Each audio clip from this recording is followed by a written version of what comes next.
Sup, my fellas. Don't forget to leave feedback, and enjoy the story. The multi-story building of the Adventurers Academy High School in Tokyo. A flash of explosion appeared. The fallen guy drove on the ground. The schoolboy smiled broadly and falsely apologized, saying that he had noticed him. He was really killed by the simplest magic. He was incredible. The hero closed his eyes and tried to get up. Getting to his feet, he asked if this was not enough. Wiping his face, the hero angrily said that he promised that he would give it back. He bought what he asked for. In his hand was a bag, a picture of a burger. The hooligan smiled, saying that this is a fresh burger with beef tenderloin. Only 50 pieces are sold in the canteen per day. He bought it. The guys looked into the bag, and he continued, where the drinks are, he could take care of it. A fireball appeared in the palm of his hand, and the guy said that he would punish him. And then he threw the ball at the hero. On one knee, the bully grinned, saying that he knew he was surprisingly weak. The angry girl rested her hand on her side and asked what they were doing. The heroes recognized Rena and said that she was on the disciplinary committee. The phone hit the hero in the face. A shout was heard for him to be happy that they finished for today. The phone fell to the ground. The girl ran to Haruto and called out to him. Sitting down anxiously, she asked if he was okay. The guy replied that she should stop. She would also be bullied if she communicated with him. The heroine sadly lowered her gaze and said that she did not really care about it. The guy wiped his face and said that they would not survive here. He walked away, continuing that if they communicated like in childhood. The upset girl looked after him. Clouds floated in the sky above the school. The heroes walked along the corridor and whispered that this guy was a student of a special recruitment. He was completely ungifted with magic. How did he enter such a prestigious school? They say there was an error in the grading system. Haruto listened to this, straining his eyes shut, and heard someone suggest that maybe someone else was taking the exam for him. The hero was holding a broken phone with a photo of his family, and thought that he would really not like to admit it. But he could not refute these rumors, how a student who studies so poorly ended up in a prestigious school. One day, his parents said that he would be a special student even if he wanted to ask them why. The guy looked at the flying plane and thought that it would be too late. He looked intently ahead. Standing by the window, the guy wondered that maybe he should have died with them that day too.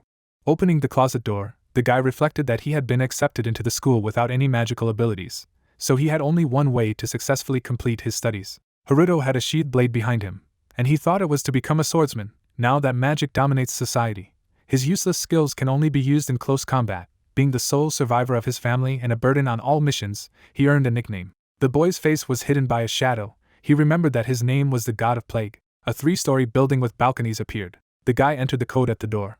Suddenly he noticed something in surprise. A black envelope protruded from the crack in the mailbox, and he thought it was a letter. Haruto sat in an armchair, examining the find. The letter had a turquoise sticker, and he thought that there were no stamps, and the name of the sender too. A drop of sweat was dripping down his cheek. The hero decided that he would try to open it.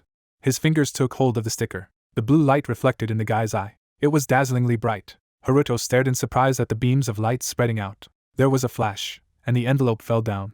The guy's eyes were closed. Then he opened them. He stood as if in water reflecting space, and asked where he was. From the fallen drop, circles began to appear on the water. The hero opened his mouth in surprise. The transparent figure was smiling, saying that it was 2054 on the Western calendar. The hero looked ahead in surprise, hearing the assumption that he was a 16-year-old Haruto. A weightless blue figure appeared nearby. The hero confirmed. From the blue figure, words were heard that his name was Haruto. The hero yawned open his mouth when he heard that he was himself from the future. There was only a smile on his face. The creature continued that he had sent him this letter from the future. Haruto from the future approached the hero and said that in 10 years he would become a magician who could manipulate time and space. Still smiling, he said that it would not be soon, however. Haruto from the present was amazed to hear that therefore, he had decided to teach him now. He would become the greatest magus. Frowning, the hero thought what he was carrying. The spirit raised his hand and told the guy that he knew that he was a skeptic, but it was better for him to see once than hear 100 times. Let him do what he said. He had to enter the F-rank Imperial Garden dungeon. Alone, he would contact him after that. There was a fencing tape at the gate of the house. Haruto walked down the corridor of the dungeon and said that there was nothing useful in the cleared dungeons. And holding the envelope in his hand, he said that if it was some kind of hoax, he understood what would happen. A voice was heard from the black envelope that yes, he could burn this letter, let him go straight to the end, then turn right. The hero grimaced in displeasure. Behind him, a whirlwind of air flew down the corridor. Haruto stopped by the wall and said that there was a dead end. Could he burn it now? The voice replied that he should put the letter in a crevice in the wall. The guy exhaled. He inserted the envelope into the gap between the bricks. A luminous line appeared on the wall. And then the bricks parted, forming a passage. The guy stopped in front of him. Stepping inside into the darkness, he thought that he had never heard of the hidden route. The bright light forced the hero to close one eye. In front of him was a large crystal encased in chains. Stopping at the shining stone, the hero heard that it was the skill stone. He had seen it for the first time. Let him touch it and get a new skill. The hero pursed his lips excitedly. His face reflected off the polished stone, his voice apologizing. The crystal turned red and cracked. Violet rays spread all over the walls. A passage has formed in the ceiling. Next to it hovered a black cube. The cube became a fragment of the pattern on the stone. Debris flew in all directions. The brick hovered against the wall. The same was on the other side. They were flying in the air. The stones began to look like a hand. In the rising dust I could see someone's silhouette. The hero opened his mouth. The pink cube glowed. It was an eye on the body of a tall monster. The creature consisted of laid-out stones. Looking at him in surprise, the guy realized that it was a golem. His face seemed to have become an outline. A pink attack beam flew forward. He hit the guy, who screamed. Looking at the stone golem, the brown-haired man thought about what was happening now. He sat by the broken wall and thought. He was deceived. He was hot. His whole body was burning. He was losing consciousness. The light of the phone could be seen in the bloody eye. He thought he would die. There was a picture of his family on the screen, and he thought of his father, mother, and sister, saying that he would finally see them. Light was spreading from the black envelope. He asked if everything was all right. His hand fell to the ground. The hero from the future turned to the guy, saying that he was not coping with school and would soon die a senseless death from excessive credulity. Haruto's eyes widened when he heard the question. He was fine with that. He remembered the taunting schoolchildren and thought that it was a terrible life in which there was nothing good. There were bruises on the guy's face. He thought that this was just his life. He convinced himself that there was nothing he could do about it. Remembering standing by the window, Haruto thought he had given up. He remembered his family. The guy angrily knitted his eyebrows and said that of course he was not satisfied with this. The golem waved his hand, and the voice advised him to resist and survive in spite of it. A huge monster was approaching the hero, who heard the order to change his life. The attack drove the guy into the ground. He thought that he would not mess with him in such a place. A shining line appeared. The system reported a hidden quest: time and space. Mage unshakable spirit meets the requirements. Next to the huge hand of the stone golem, notifications appeared that death had been cancelled. The physical body would return to its previous state. Glowing circles appeared near the hero's eye. He said that he would survive. A dazzling blue beam flew forward. Lightning came from the guy's body. They surrounded his hand. The hero who stood up lowered his head. Haruto's eyes glowed, and the system reported that the concept of space-time magic had been acquired. The blue crystal was chained. Then it shattered into small fragments. A blinding blue flash appeared. She encountered the body of a stone golem. The guy's silhouette was reflected in the pink glass. There were blue lightning bolts around his body. They spread from his back. They surrounded the blade in a sheath. The guy stood in a confident pose. Smoke was rising all around. The system reported that space-time magic had been acquired. Acceleration, physical rewind, stop chain had been acquired. Looking at his palms, the guy learned that in the passive skill of the Space and Time Magus level 1, unlocking potential plus 30% characteristic obtained, he asked what it was. Haruto looked at his hands in surprise and heard a voice that said that in order to speed up his awakening, he had to take a risk. He apologized for not telling in advance. The hero clenched his fists and heard that in fact, space-time magic is mastered only after 10 years. Only he was able to complete the hidden quest. Frowning ahead, Haruto asked not to say that he was indeed from the future. The golem behind waved his hand. The guy from the future ordered to come to life, because the training would begin now. The monster's eyes glowed pink. Haruto frowned at him. Then he bounced away, avoiding the blow. The guy flew into the air, surprised to think that his body was very light. It was because of the passive skill. Surrounded by radiance, the guy landed and heard a voice that he would teach him how to use his magic. Let him listen carefully. He didn't need to look to see, he had to feel. Resolutely looking forward, the hero heard that he must feel the passage of time that rules the world. The man from the future smiled, saying that he would succeed, because he was himself. The shadow hid the hero's eyes. The monster attacked from above. The stone palm was clenched into a fist. Haruto closed his eyes, saying that he had to concentrate and feel. Waves of energy flew from the golem. He thought it was a current. The fist was approaching, and the hero continued, of time all over the world. Haruto did not move. Then he resolutely opened his eyes. The stone golem stared at him. Blue lightning flew out of the hero's eye. He jumped, avoiding the attack with his fist. Smiling slightly, Haruto said that he would activate space-time magic. Landed on the golem's hand. Surrounded by blue pixels, Haruto applied speed boost level 1. Then he quickly ran forward. It swept quickly over the stone body. The huge monster staggered. Now he swung his sword, thinking that there must be this cannonball. He thrust his blade into the center of the stone. The guy stood on the golem's head, sticking a sword into it. The black cube was covered with cracks. Then, a pink glow flew everywhere. The guy was surrounded by scattered debris. The foot touched the ground. The hero confidently walked away from the falling golem. There are system notifications that the adventurer Haruto has been leveled up by 4 and the sword has been increased by 8. 45,800 reputation points have been gained. Raising his hand, Haruto looked at the symbols that appeared. Looking away, he heard a voice asking, did he believe him now? His fingers gripped the hilt. Holding the envelope, the hero replied that probably yes. The voice said that his next step was to leave the dungeon. As Haruto walked away from the fallen golem, he asked if there was anything else to do and heard that yes, a short detour, they were going to where Rena would be killed by the monster. The hero stopped. His legs trembled. The hero asked what he was talking about. Looking at the black envelope, the guy asked in amazement, what did he say? Introducing the blonde girl and footage from their past, Haruto heard him talking about his childhood friend, a D-rank dungeon. The hero was standing on the stone floor. The man from the future smiled and asked to save her and change the future. Haruto resolutely ran forward when he heard being called the Space and Time Mage. Haruto ran down the street after hearing that on May 23, 2054 Western calendar, Rena would be killed in the wilds of a D-rank dungeon due to the unexpected appearance of an extra-rank boss. Imagining the image of the girl, he heard that despite the fact that her teammates used healing magic. The hero quickly ran through the evening city, heard that there was no one else nearby.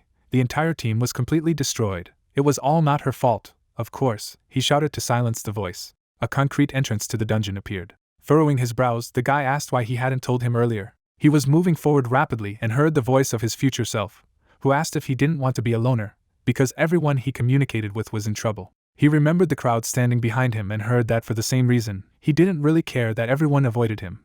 And yet, why did he care so much about others? Haruto noticed a figure standing in front. He turned around to see the monster behind him. The green creature smiled predatorily. The voice advised him not to pretend that he had an epiphany. The blade was surrounded by lightning. The guy attacked monsters and heard that this world could be changed with his help. Pieces of the goblins' bodies flew to the sides. The voice continued with his help. His foot touched the ground, and Haruto told his future self to shut up again. He resolutely looked ahead and continued that he would do what he wanted. The man smiled and said that he understood. This was the answer he was waiting for. He would teach him how to use magic. An explosion thundered on the lower floor of the dungeon. The girl was thrown back. Teammates saw her fall on her back. Rena was lying in a large crack in the floor. The girl's eyes were closed. She opened them a little. The creature was holding a blade. Instead of a head, there was a blue flame. In front of her was a dark guardian, an extra S-rank boss. The guy said displeased that he had not been informed about him. The girl added that it did not work. He did not react to barriers. The girl with her hair tied up in a ponytail shouted for them to calm down. They have a chance to win if they attack him all together. The guy exclaimed in fright, "No, he doesn't want to die." The dark warden charged just as the girl was shouting that this was not the time to say that. Swinging his blows, he cut the heroes. Thrown back by the attack, the heroes screamed. Rena opened one eye. The pupils reflected the bodies of their comrades. They were lying on the ground in front of her. The girl was lying face down. Blood was running down the guy's cheek. The eye reflected how the heroine reached out to Rena and asked for help. The dark warden approached the girl. She waved her staff, directing flames at him. A volley of fire struck the monster's head. However, the blue flames reappeared. Rena looked at him in fear. He raised his hand with a sword. He slashed his weapon sharply from top to bottom. Closing her eyes, the girl asked for help. In front of her stood Haruto, surrounded by chains, who used the space-time magic stop chain. Opening his mouth, the guy asked if she was okay. He spread his arms, holding the attack. The heroine's gaze was surprised. Turning to the enemy, the guy ordered him to move away. He was standing in front of the boss who pointed his sword at him. The guardian slammed his blade down. Haruto jumped away, leaving a trail behind him, and the warrior raised his sword. Bright traces remained from the blows. The guy swung his blade, thinking it was here. He closed his eyes, realizing that he was not succeeding. The weapon struck the monster's body again. The blades crossed. A crack appeared on the blade. The surprised guy saw a piece of his blade fly off. The flames on the monster's body were pink. Staring tensely ahead, the hero cursed in his mind. A black crack appeared. The monster stood in front of the hero. A bright pink beam flew forward. Everything disappeared in a bright explosion. Haruto moved with his legs apart and applied speed boost. He stared intently with bright eyes as he thought of his sword. Remembering the blow, he realized that it could not penetrate his armor. The guy remembered how Rena attacked and thought that he was doing damage to exposed body parts. Remembering the pink flames, the hero decided that he needed to focus on his head. The dark warden's head was a bundle of flames. Haruto rushed forward with the shard in his hand and heard the sword break. He replied that he knew. Opening his mouth, the hero used space-time magic physical rewind. Covered with blue pixels, Haruto shoots. Black lightning bolts radiated from the center. The blade slammed into the part between the armor. The beam shook the opponent's body. In his hand was a broken helmet. The guy's foot touched the ground. An explosion rang out behind him, a voice saying that it seemed to have changed fate itself. Rena looked at him in surprise. The guy took a step. He put his hands back. Opening her mouth, the girl screamed what was going on. Rena held out her finger demandingly, and demanded an explanation. Doctors carried the guys away on a stretcher. She said that first you need to thank her. There were abrasions on the girl's face. She said thank you for saving her friends. Scratching his head, Haruto replied that there was no reason. The girl looked at him carefully and asked what kind of power it was. The guy remembered the voice from the envelope that said that he shouldn't change time too much and shouldn't talk about space-time magic. My friend looked dissatisfied. With a serious look, Haruto asked if she could keep a secret what he would say. He threw up his hands and said that there was so much going on, he didn't want to stand out. A voice from the envelope was heard from the guy's pocket that he had done everything right. Let him lie something.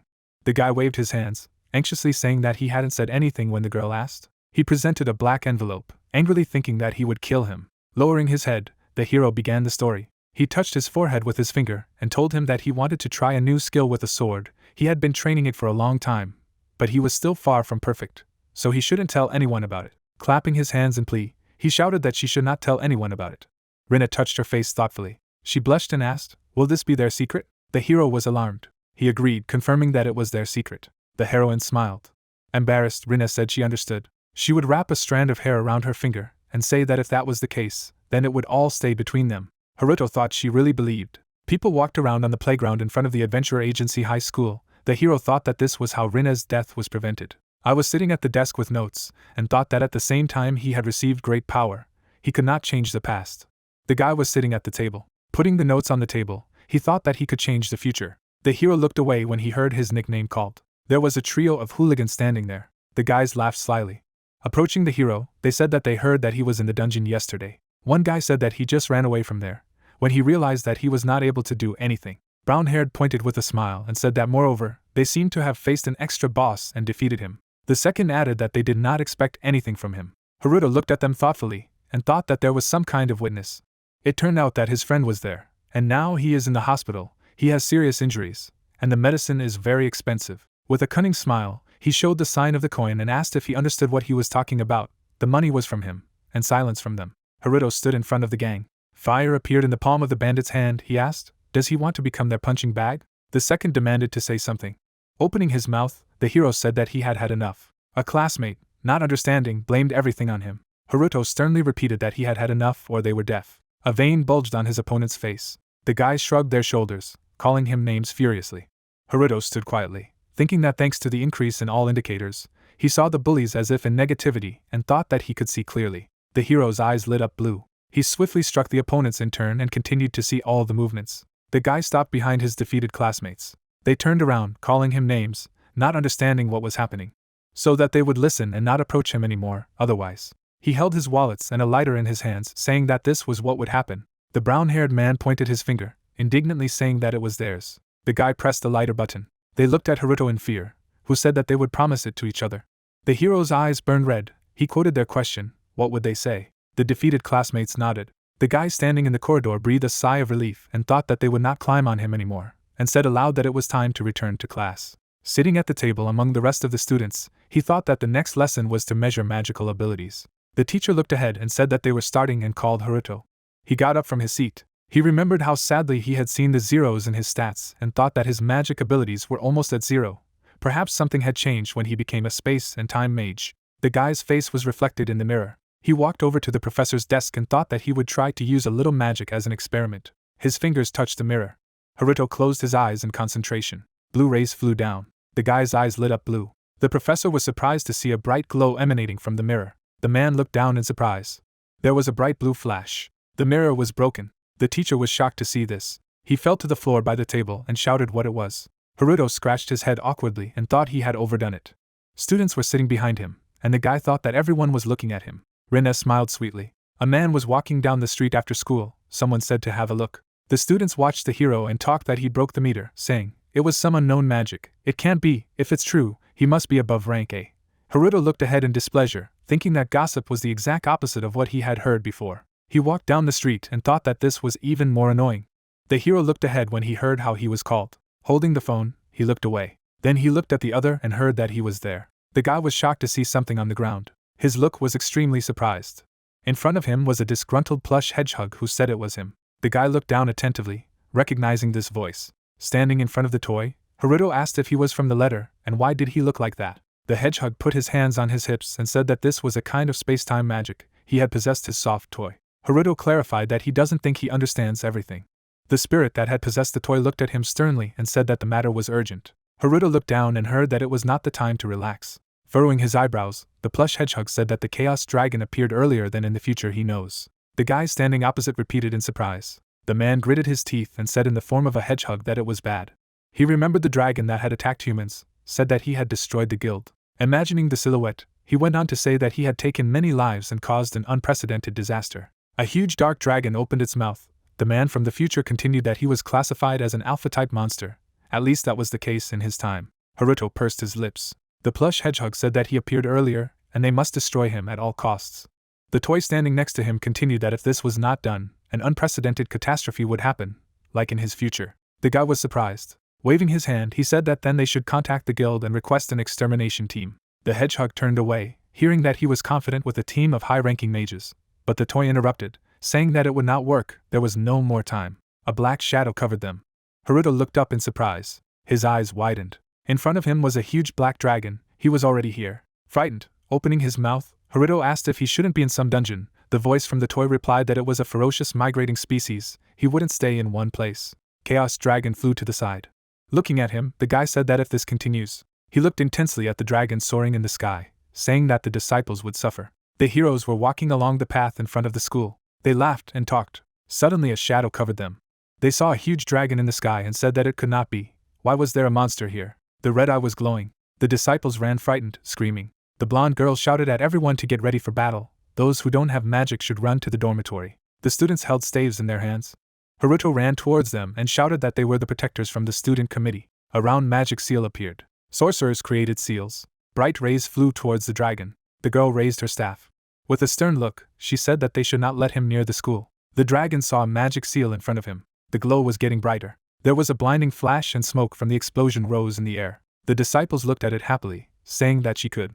The blonde closed her eyes when she heard that she was the head of the committee. Suddenly, her gaze became strained. The monster opened its mouth and roared. Shouts were heard that there was not a scratch on it. It was a dragon slayer bullet. A shining ball appeared in the dragon's mouth.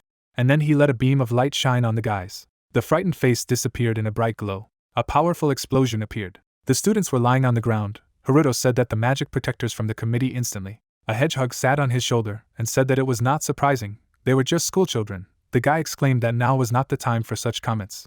Opening its mouth, the toy called to the hero. Haruto squeezed his eyes shut when something pink flew over his face. The hedgehog was holding the container. The guy asked what he was doing. The dragon's red eye glowed, and the words were heard that it was incense. This smell attracted dragons. The monster opened its huge wings. The man from the future explained that the dragon was incredibly ferocious, but not very smart, respectively. He looked up tensely when he heard that he would now be aiming only at him. The monster approached, its mouth open, the voice saying that it had to do it, it had to defeat it. Haruto calmly looked ahead. He heard the request to show them the power of his magic. The main character writhes from the mucus that got on his face. He stands still, asking what he is doing. A giant dragon looms over him. It is said that it is dragon incense, so he will become his only target, because the smell attracts the monster. Haruto frowns at the enemy as he hears that he must win this fight. The eye of the flying creature lights up red. The dragon flies directly at the main character, who begins to run away, while the little assistant prompts him. A friend runs nearby and asks if he is okay. Haruto, frowning, turns around at this exclamation. The girls pick Rin up. He notices it. Haruto shines with a blue light. He is asked that he does not want to involve her in all this. He denies it. A little helper with a serious look demands in this case to run further, because this way they can avoid unnecessary eyes. They rush forward, the protagonist using a powerful acceleration. The giant dragon continues to chase them through the quarters of the city. A fighter runs among the Tokyo train tracks. He deftly jumps over, declaring that this is an abandoned train station. Haruto rushes on. The protagonist stands next to a small animal, clarifying what kind of dragon it was. An image of a monster spewing flames from its mouth is shown. It is explained that its essence is a dark element. A collision with its flames promises instant death, and the vapors around it have a delayed debuff effect. The beast sits on the fence and explains that it is resistant to physical attacks. Simple ones do not cause any damage. Haruto wonders that it appeared 5 years earlier. With a serious expression, the assistant replies that he is still small and not particularly smart, so he is easily lured by the smell. The main character crosses his arms and listens to the fact that he is definitely worth 500,000 credits. Dumbfounded, Haruto turns around, asking the price again.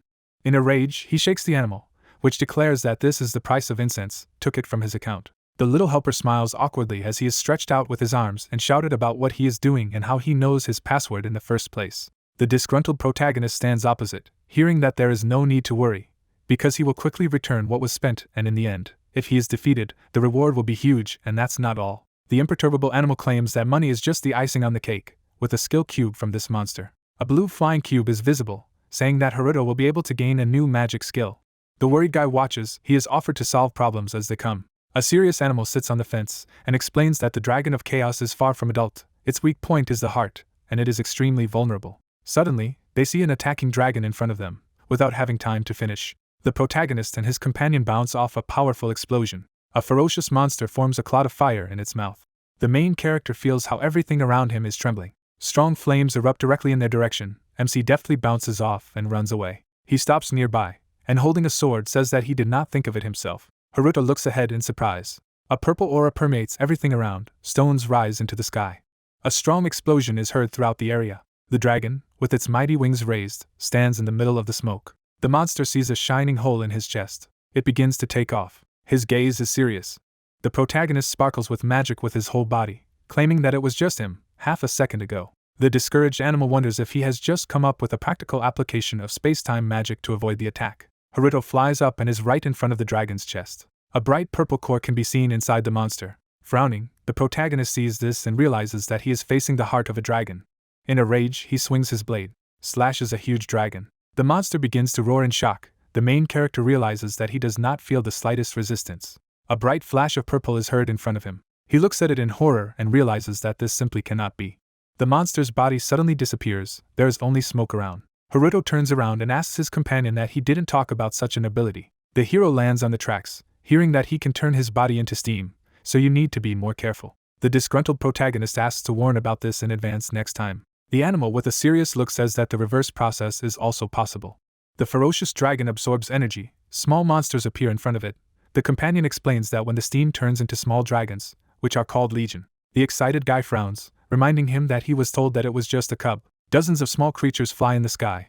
Haruto says that it is not so easy to cope with him, and he was originally supposed to be a strong opponent, but only after 5 years. The protagonist with a sword stands next to his companion and asks why he appeared now. He assumes that he managed to change the future by his actions. With a slight grin, the animal says that you need to answer for your actions and defeat him.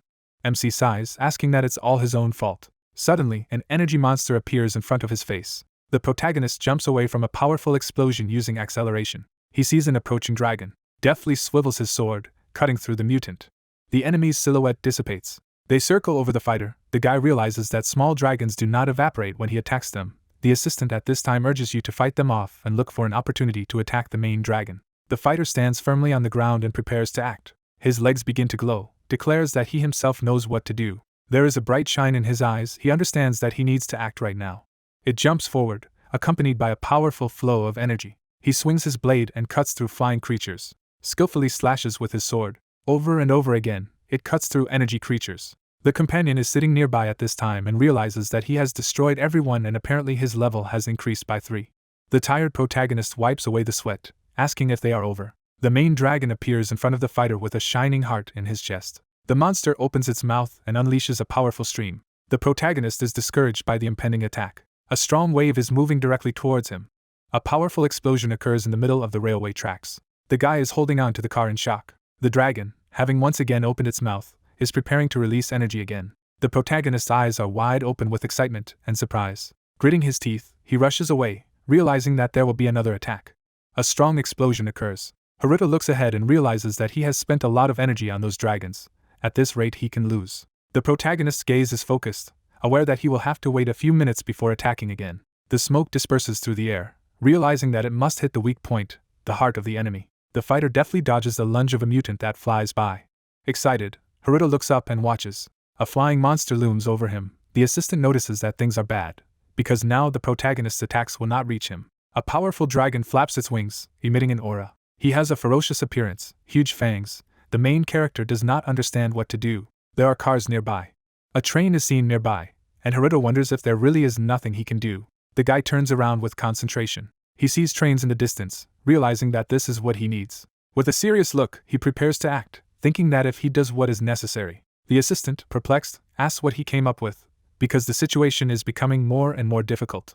Suddenly, the protagonist takes a small companion. He begins to run forward, holding him close, shouting that he will follow him. The fighter deftly jumps around the cars. Frowning, the main character replies that he knows, thereby responding to the shout that no matter how high he rises, he cannot reach the dragon. He swings his companion with all his might.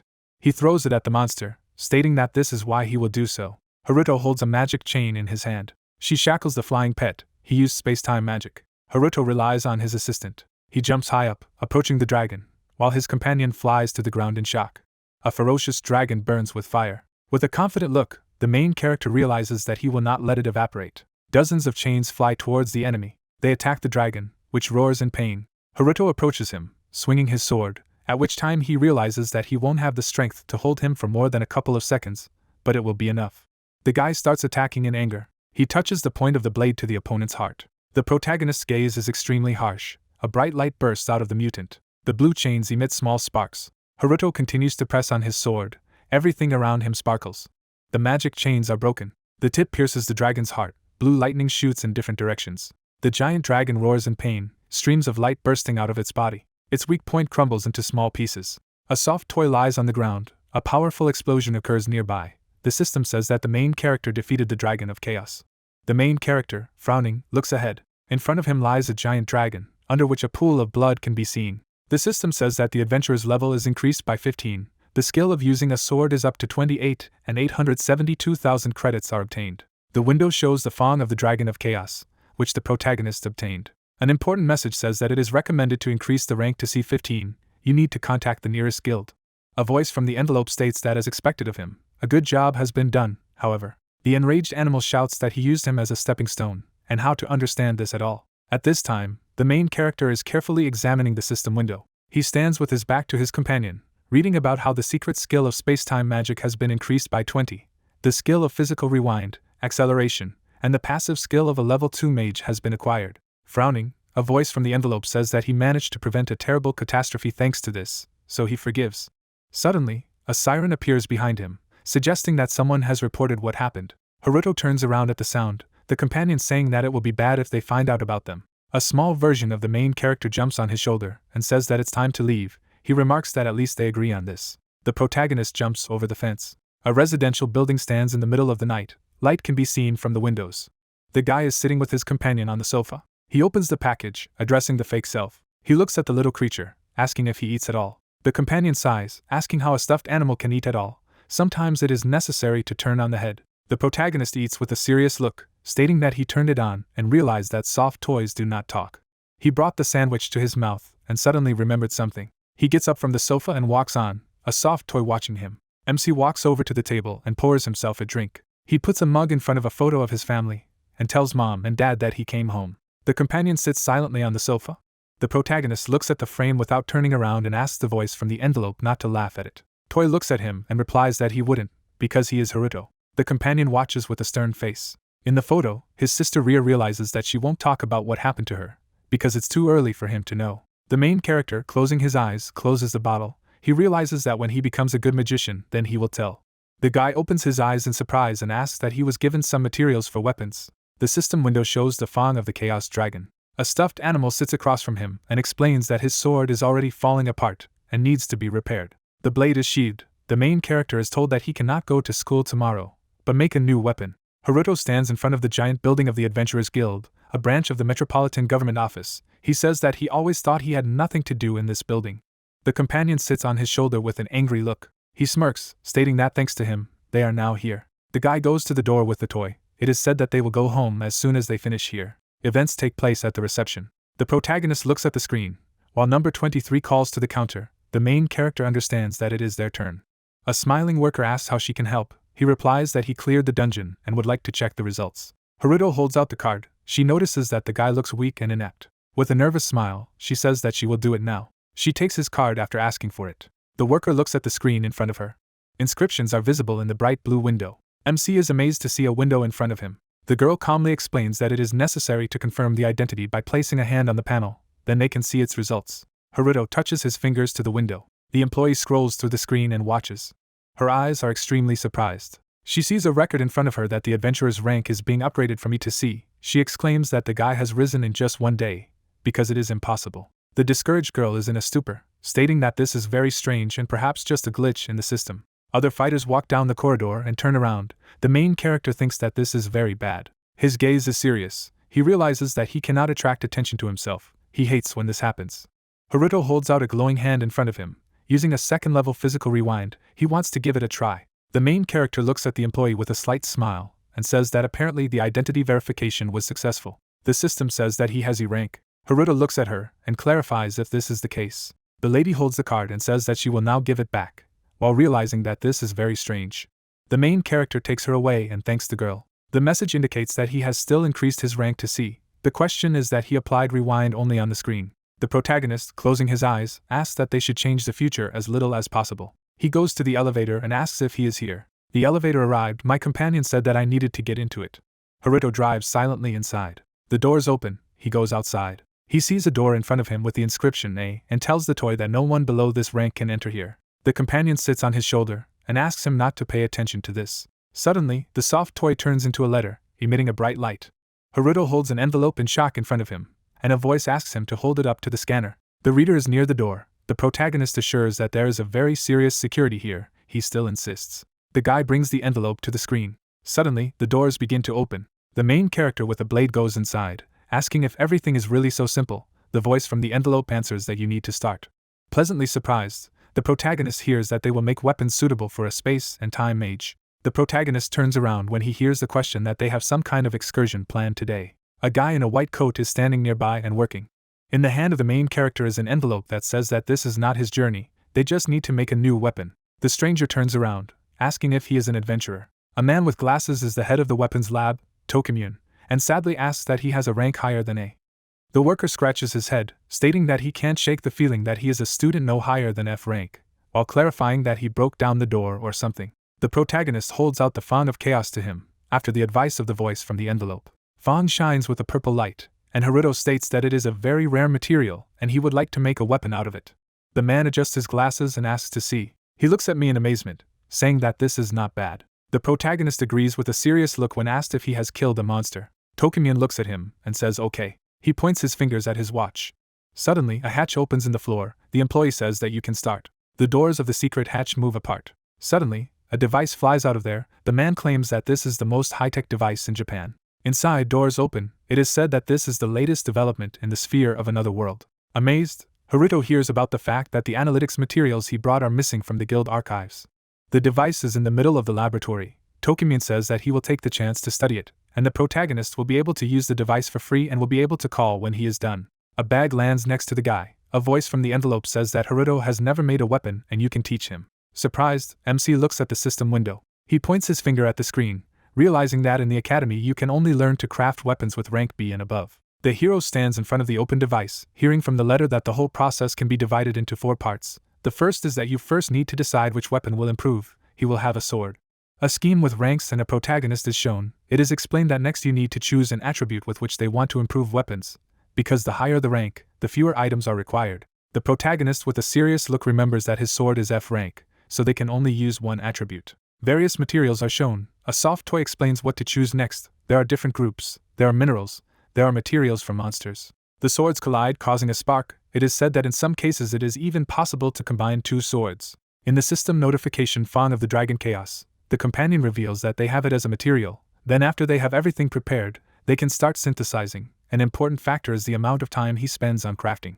Haruto carefully examines and thinks when he hears that all of the above determines the strength of a weapon. The guy reaches for the blade after they start. In the system window, there is a choice of 5 elements: fire, water, air, earth, lightning. A voice from the envelope asks if there are really only such elements in this time. The main character pokes at the zipper, hearing that there is nothing to be done about it, and you need to choose it. The compartment is pulled out. The protagonist asks that now he probably needs to put the material. He puts the dragon's fang in the compartment. The drawer is pushed back. A voice from the envelope says that it is necessary to put the production time of 3 years. The discouraged guy exclaims that he can't wait that long. Closing his eyes, he hears what to do as his companion says. The protagonist moves his finger. It is said that the synthesis of weapons begins. The waiting time is 3 years. Suddenly, the envelope flies inside. The letter flies inside the compartment. Bright microcircuits illuminate everything around. The main character closes himself from the strongest flash. There is a release of energy.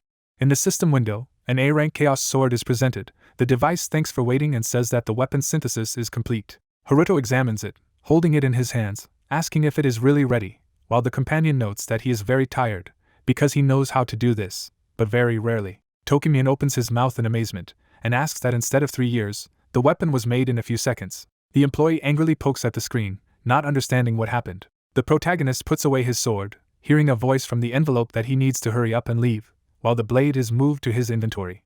Haruto heads for the exit and thanks the manager, who in turn asks him to wait. The main character walks along a dark corridor. Someone asks if he knows the rumors about this Anon. The guy turns his attention to the side.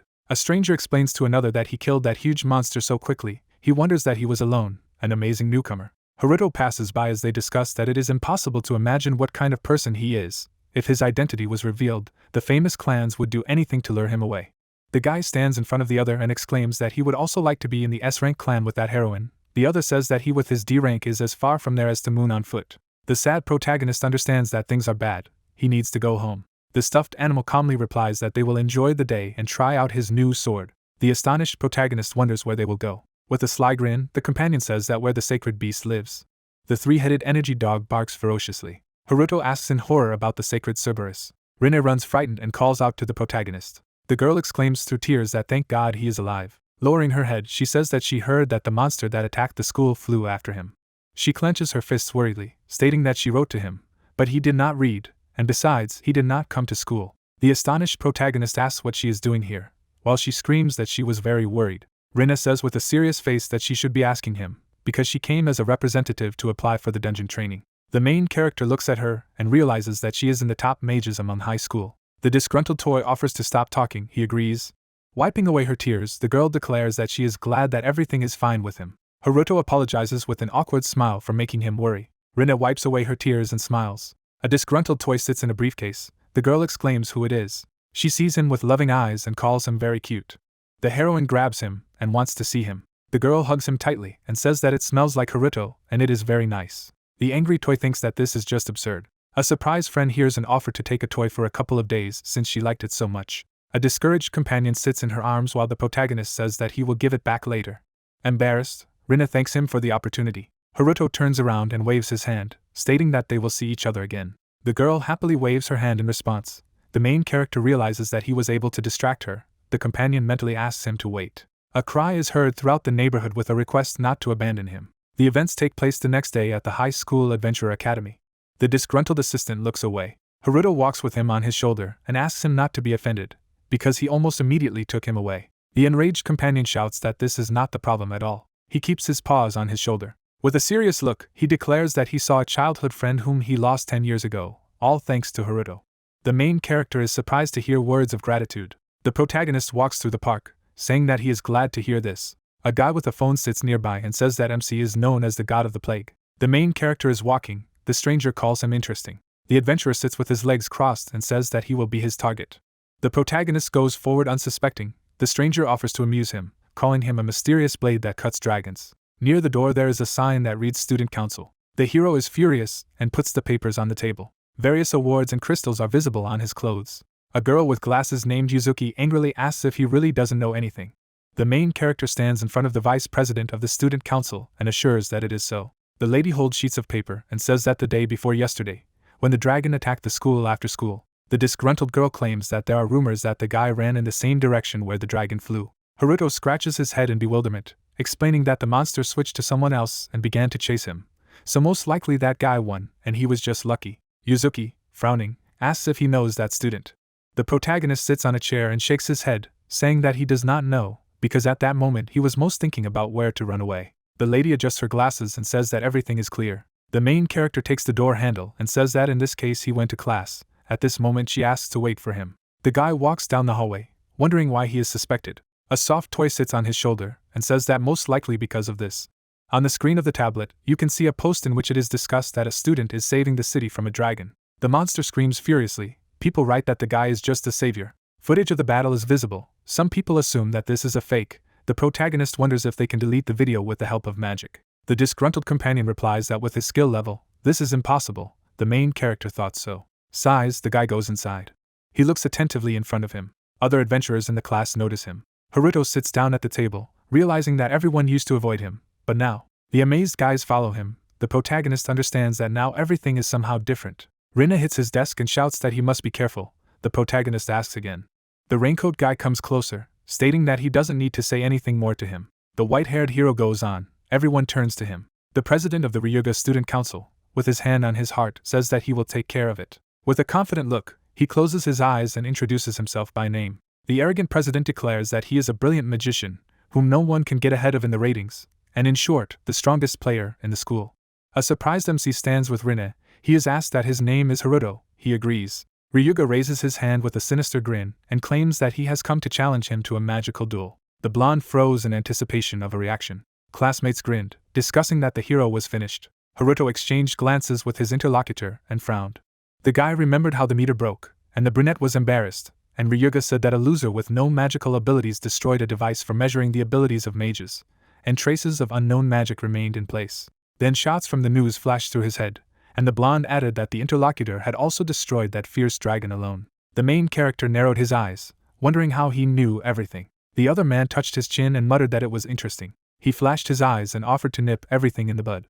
The brunette frowned in response. The president of the student council waved his hand and said that he had also defeated the dragon on his own. The guy grinned and said that in a magical duel it would be found out who was more suitable for the title of Dragon Slayer. The hero imagined the arena and thought that he was being summoned to a special form of testing allowed and conducted by the agency between students to assess their skills. He introduced the two wizards and remembered that the results of duels were used to rank the students.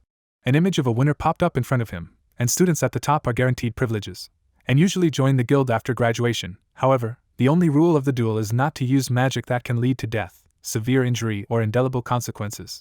Haruto thought of the people in the uniform of the student council and noted that the contenders for the duel are chosen by the party with the lowest rank, while they have the right to nominate an opponent with a higher rank. The blonde turned around, and the main character remembered that a person with a higher rank cannot refuse an invitation to a duel, but a person whose rank is lower can do it.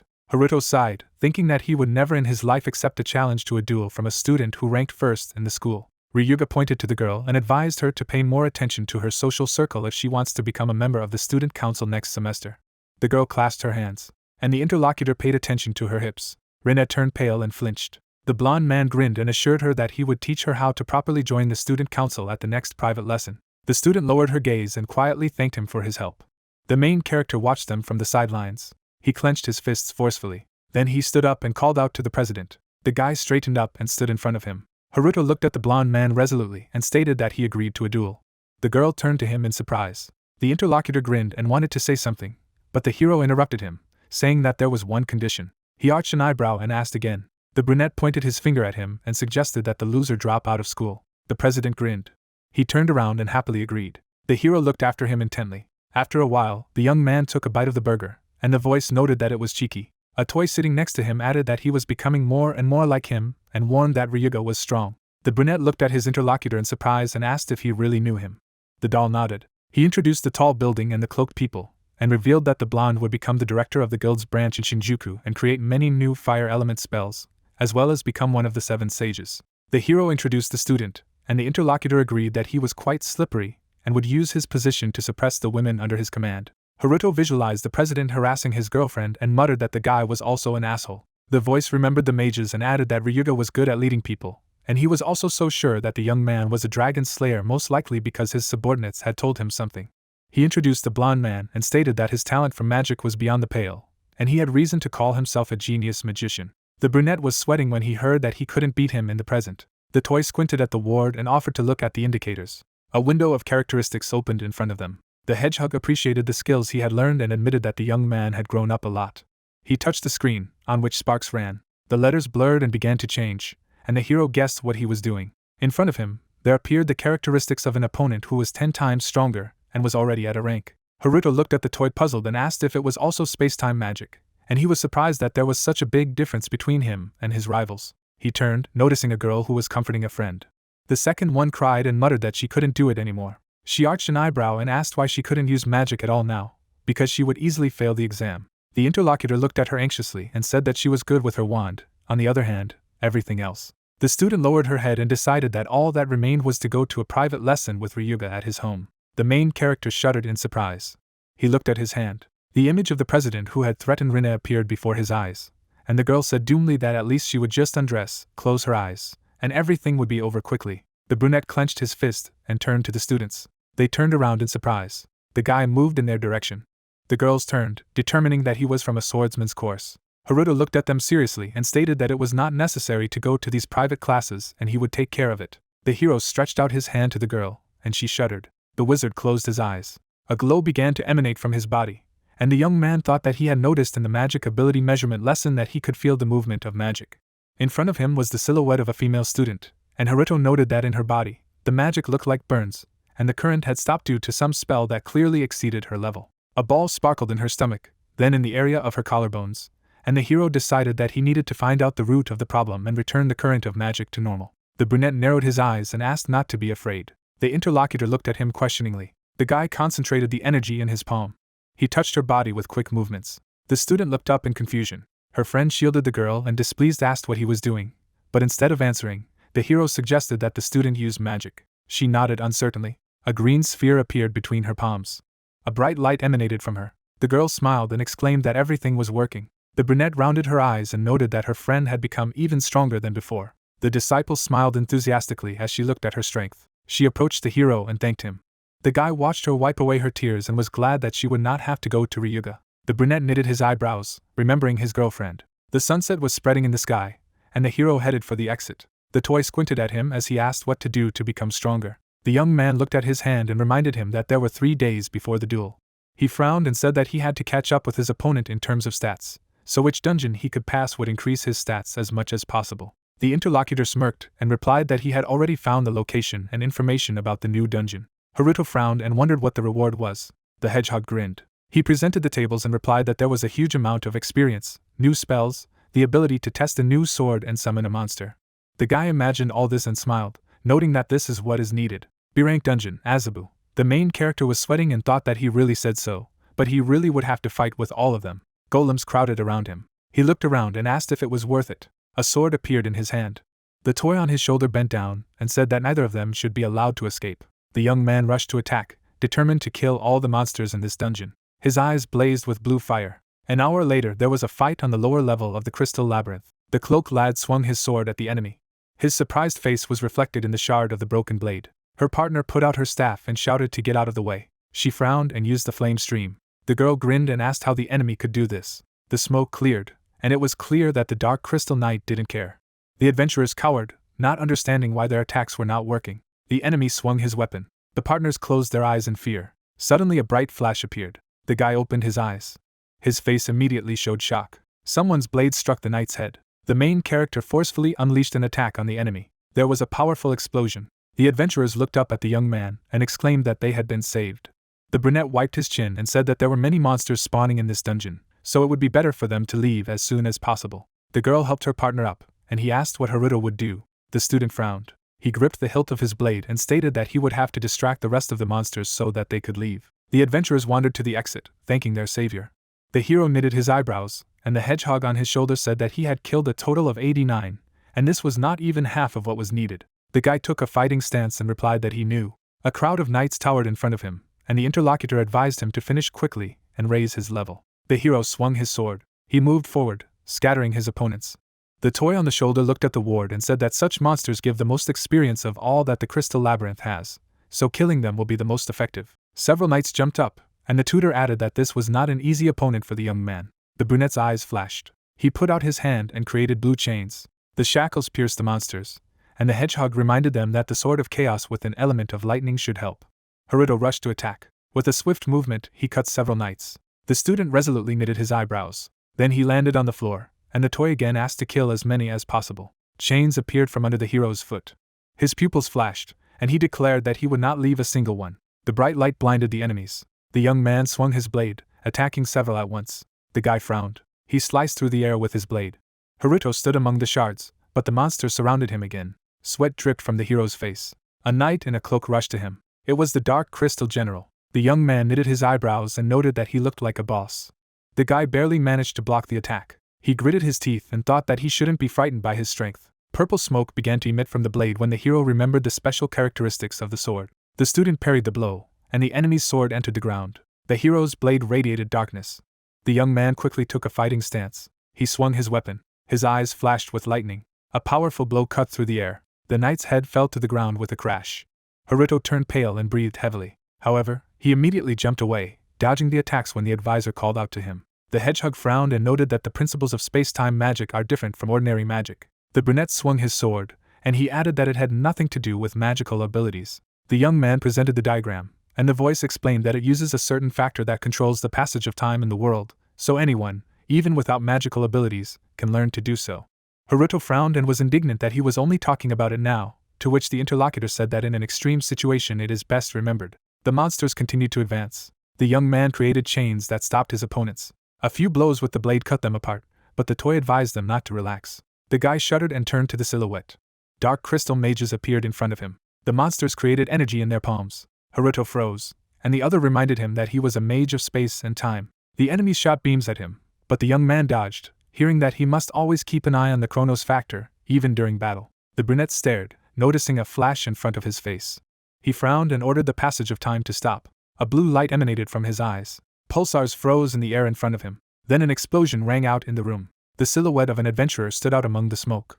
He knitted his eyebrows and held out his hand with the seal. The enemies stood in front. The guy raised his other hand and frowned. Energy was released from his palm. A powerful blue beam shot towards the monsters. Now there was a pile of shrapnel in front of the young man. Haruto looked at his hand dumbfounded, having learned that this is how to use the flow of time. The hedgehog grinned and replied that this is how everything works. He remembered the young man's blow and thought that he was even more talented than him, because he had already been able to release a chrono beam. The blade plunged into the stone. The main character stood on a pile of monsters. The young man was sweating and breathing heavily, but notifications flashed in front of him about the increase in the level. The brunette leaned on his leg and asked what the next target was. In the inner part of the lower level hall, there was a main boss. The Cerberus sacred beast flashed its eyes. The main character approached the gate, from behind which there was a draft. He clutched his head and squinted in pain. The hedgehog looked at the young man and explained that this was the consequence of the continued use of space-time magic, because it greatly burdened the brain. The toy frowned and asked if the guy wanted to return. He put his hands on the door and refused. The hero knitted his eyebrows and replied that time was running out. So Haruto found himself in the inner hall of the lower level of the labyrinth in front of the final enemy. The student was sweating, and the mentor whispered that this monster, unlike the others, had honor and dignity. Cerberus stepped closer, and the hedgehog advised the young man not to relax and to be careful. The main boss growled. Haruto shrunk, and the interlocutor added that in front of him was a magical beast with the soul of a samurai. The young man closed his eyes and clattered. The enemy narrowed his eyes. The toy held out a flask and advised the hero to drink to feel better. The student obediently unscrewed the lid. The opponent sat down waiting for the young man to recover. The hedgehog jumped off the hero's shoulder. The brunette took a sip, thinking that this boss was weird. Cerberus watched the intruder, and the toy said that he had an old wound on his right side, so he should aim at it. Haruto wiped his lips and noticed that he could feel his frightening aura again. The enemy stood up, and the guy was surprised that he was really waiting for him, as befits a samurai. Magical flashes emanated from the wool. The enemy swung his paw sharply. The young man hurried to jump to the side, and the blow hit the floor. The hero's eyes sparkled. He noticed the same wound on his opponent's body. It was a ragged scar. Cerberus rushed to attack again. The brunette frowned and tried to shield himself with his sword. One of the mouths bit the blade. Haruto tensed as the enemy gnawed at his blade. The young man suddenly let go of the handle. He jumped over his opponent. The third head turned around and opened its mouth, concentrating energy. The hedgehog frowned and shouted that the enemy was attacking, and he had to dodge. The guy gritted his teeth and pushed off the ground. A powerful beam almost hit the adventurer, but he managed to dodge. The young man clenched his fist, gathering his energy. He aimed at the wound on his side. The hero struck hard.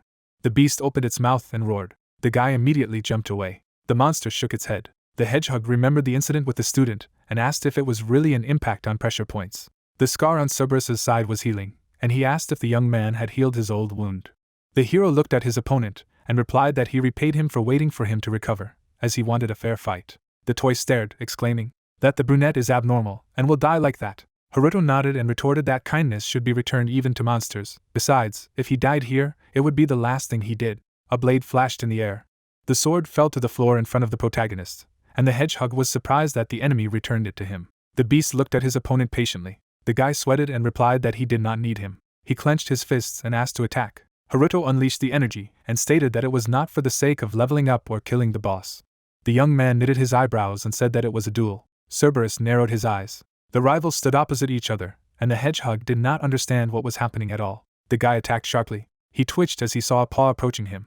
The student received a blow and flew away. The adventurer crossed his arms in front of him. Then he pushed off the crystal. Its power cracked the surface. The young man's fist slammed into the beast's muzzle.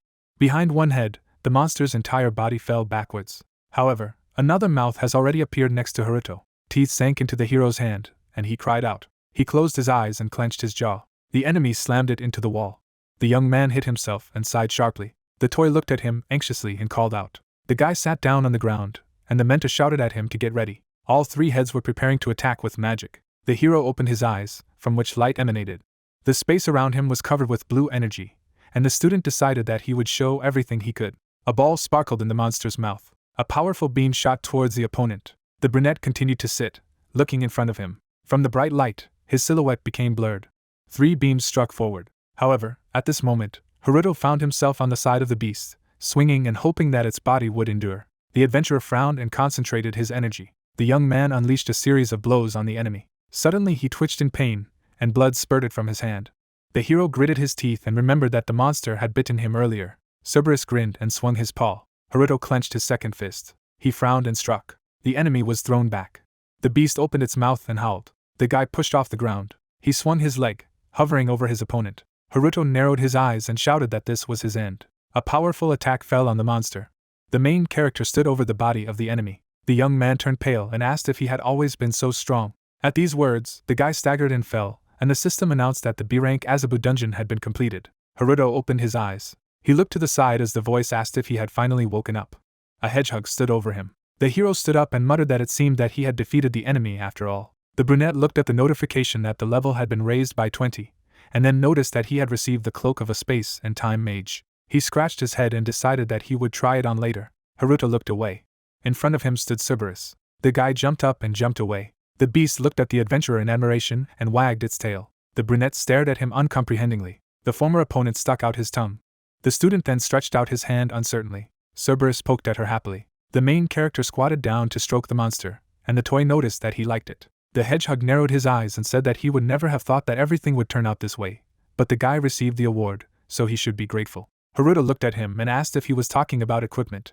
Cerberus stood up, and the interlocutor stated that he meant to summon sacred beast, which is the ultimate reward for completing the crystal labyrinth. The hedgehog looked at his former boss and explained that they had yet to sign a contract, and if the young man gave his blood, he would serve him. Haruto bit his finger. Then he dripped it on the animal's tongue. The monster's body began to dissolve, and the mentor said that now the hero will be able to summon him at any time, so they got what they came for. 3 days later, the Adventurers' Academy. Haruto walked down the alley, and the schoolchildren around him whispered as they looked at him. There were abrasions on the young man's face and even a plaster. Rena spotted her friend in front of her and called out to him. She looked at him anxiously and asked where he had disappeared and what had happened. The brunette turned around and replied that he had specially trained for the duel. The classmate raised her eyebrows and asked again, wondering what he was doing that looked so bad. Haruto clenched his fist and declared that he was ready. The girl looked at him and wondered if this was still the young man she knew. The guy closed his eyes and moved on. A blonde man watched them from above, muttering that he expected that his opponent had long since fled. Ryuga grinned and said that he had come here to be pitted by everyone. The main character and his girlfriend approached the opponent. The president of the student council made a gesture with his hand and announced that the duel would take place today after school. He smirked and wondered if the mysterious dragon slayer had gathered his strength. The brunette knitted his eyebrows and replied in the affirmative. Ryuga arched an eyebrow and reminded him of the stupid condition. Haruto nodded and repeated that the loser was expelled. The rivals looked at each other, and the blonde said that it was somehow boring. He adjusted his cloak with a graceful gesture. Then he smiled and offered to put 100 million credits at stake. The main character rounded his eyes in surprise. The students began to press on him, demanding that he agree, and laughed. The hedgehog looked out of the bag. He remembered the mages and thought that Ryuga was using other apprentices so that Haruto couldn't refuse. The toy rammed among the things, puffed out her cheeks, noting that the enemy was cunning, as always. Rena grabbed her friend's sleeve. The blonde man grinned and thought that he would take everything from him and make him his slave. The girl looked at the hero in alarm and muttered that this was too much, but Haruto easily agreed to the condition. The president turned around and smiled. He waved his hand and said that he was very much looking forward to a duel. The guy went the other way, saying that Rena had taken the wrong side, so let him prepare for a private lesson. The girl pursed her lips and sweated. She looked up at the main character when he asked not to worry. He smiled resolutely and declared that he would definitely win. The guy put on his jacket. After school, he was walking down the corridor and heard a voice from the envelope that it was duel time, to which he replied that he knew. Haruto looked ahead questioningly. There was a crowd of schoolchildren in front of him. One of them said, "What a coincidence. Why don't he entertain them before going to Ryuga?" A guy with a spear standing behind said that each of them was promised 1,000,000 credits for beating him. The hero with the band-aid on his face was silent. The schoolchildren surrounded him from behind. I heard what it was. He was frightened. Even tears would not help him. Opening his mouth, the hero said something quietly. The opponent frowned. Touching his hair with his hand, Haruto explained that he was glad that he was using the old tricks he had been preparing for. So trivial that it looked like a cliché, now he could beat them up without regret. His eyes lit up, and he said that he was counting on his rightful share in the first place. The opponent thrust his sword forward. Swinging, he angrily shouted that he should not be impudent. A hand grabbed his face. Haruto slammed him hard to the ground. His eyes glowed blue. He called it a break. Standing opposite the others, the hero ordered to attack all together. People gathered in the center of the arena in the Adventurers Academy. Ryuga proudly asked what kind of dragon lover he was. So much boasting, and in the end, he didn't come, a waste of time. With a wave of his hand, the blonde man told the judge that if he didn't show up in a minute, he would automatically be the winner, whether he agreed. The guy with glasses smiled and said that he was stupid for going against him. The second added that he probably just ran away. Ryuga smiled slyly and thought that his servants had probably already dealt with him. An anxious Rena sat in the stands and thought about Haruto. The guy turned around and said that he was here. Turning sharply, Ryuga saw the main character. He stood confidently, putting his hands in his pockets, and heard the question what he was doing here. Looking straight ahead, Haruto asked what was wrong. They were already in a duel. The surprised blonde said yes. The bodies of his henchmen were left lying in the corridor. The hero standing in the smoke said that okay. With a confident look, he offered to start. Turning to the referee, Haruto asked for a signal to start. Ryuga frowned in displeasure when he heard that the student of Class 3A. There was a band-aid on the boy's face. He heard that he was against a student of Class 2F. The blonde gritted his teeth in displeasure, thinking that he did not know how he did it. He stood opposite and thought that he would personally stop him here and now. He pursed his fingers. Waving his hand, Ryuga shouted that he would not hold back. Whirlwinds of flame swirled around. Putting out his hand, the guy insidiously asked if he was ready for a real battle. Haruto stood in front of him and pondered that he would start with the Hellfire Fire spell, this high-level magic. A glow appeared above the palm. Putting his hands forward, the blonde man wished him death. There was a sly smile on his face. He thought that he had put everything into this spell. If he hit, he would die immediately. Lightning flew from Haruto's eyes. He imagined the intersecting elements and thought that damn, lightning is the most warped by the passage of time. As he progresses, he can see their past position and where they will end up in a second if he watched them closely. The fireball was approaching the hero. However, he dodged them, one by one. The flames flew near his face. The hero confidently moved forward. He was standing in the middle of black smoke. Ryuga said that it was impossible. His foot touched the ground. Haruto frowned down. Then he jumped high, dodging the flash. A volley of fire flew over his head. The opponent standing in front of the flames shouted that even his double attack didn't work. It couldn't be. The look of the blonde man was surprised. Blue rays flew from Haruto's palms, and he aimed it at his opponent. Magic struck Ryuga in the chest. He was lying in a crack on the ground, and the audience shouted that this could not be. What kind of technique was it? Did he know magic? An admiring Rena exclaimed that it was wonderful. The guy calmly looked down, and she thought she knew that Haruto had changed. Pulling his hand aside, the brunette reminded him that he was going not to give in. The guy in the white cloak was holding his hand. His eyes lit up red. Ryuga jumped to direct the fire, and yelled for him not to anger him. The blows flew towards Haruto, who thought it was the Fire Dragon Fist, a melee attack with a flame temperature of 3000 degrees Celsius. Slyly looking at how he clenched his fingers, Ryuga thought that he was a fool. He would destroy everything he touched, including him. Let only ashes remain. The guy made a hook to his opponent. The shocked blonde fell to the floor. He gritted his teeth. Haruto swung his fist. The enraged opponent shouted. A fist broke the floor next to his head. Haruto's hand was smoking, and he explained that he had put out the fire. The high school student jumped back, saying that he was trash and would lose anyway.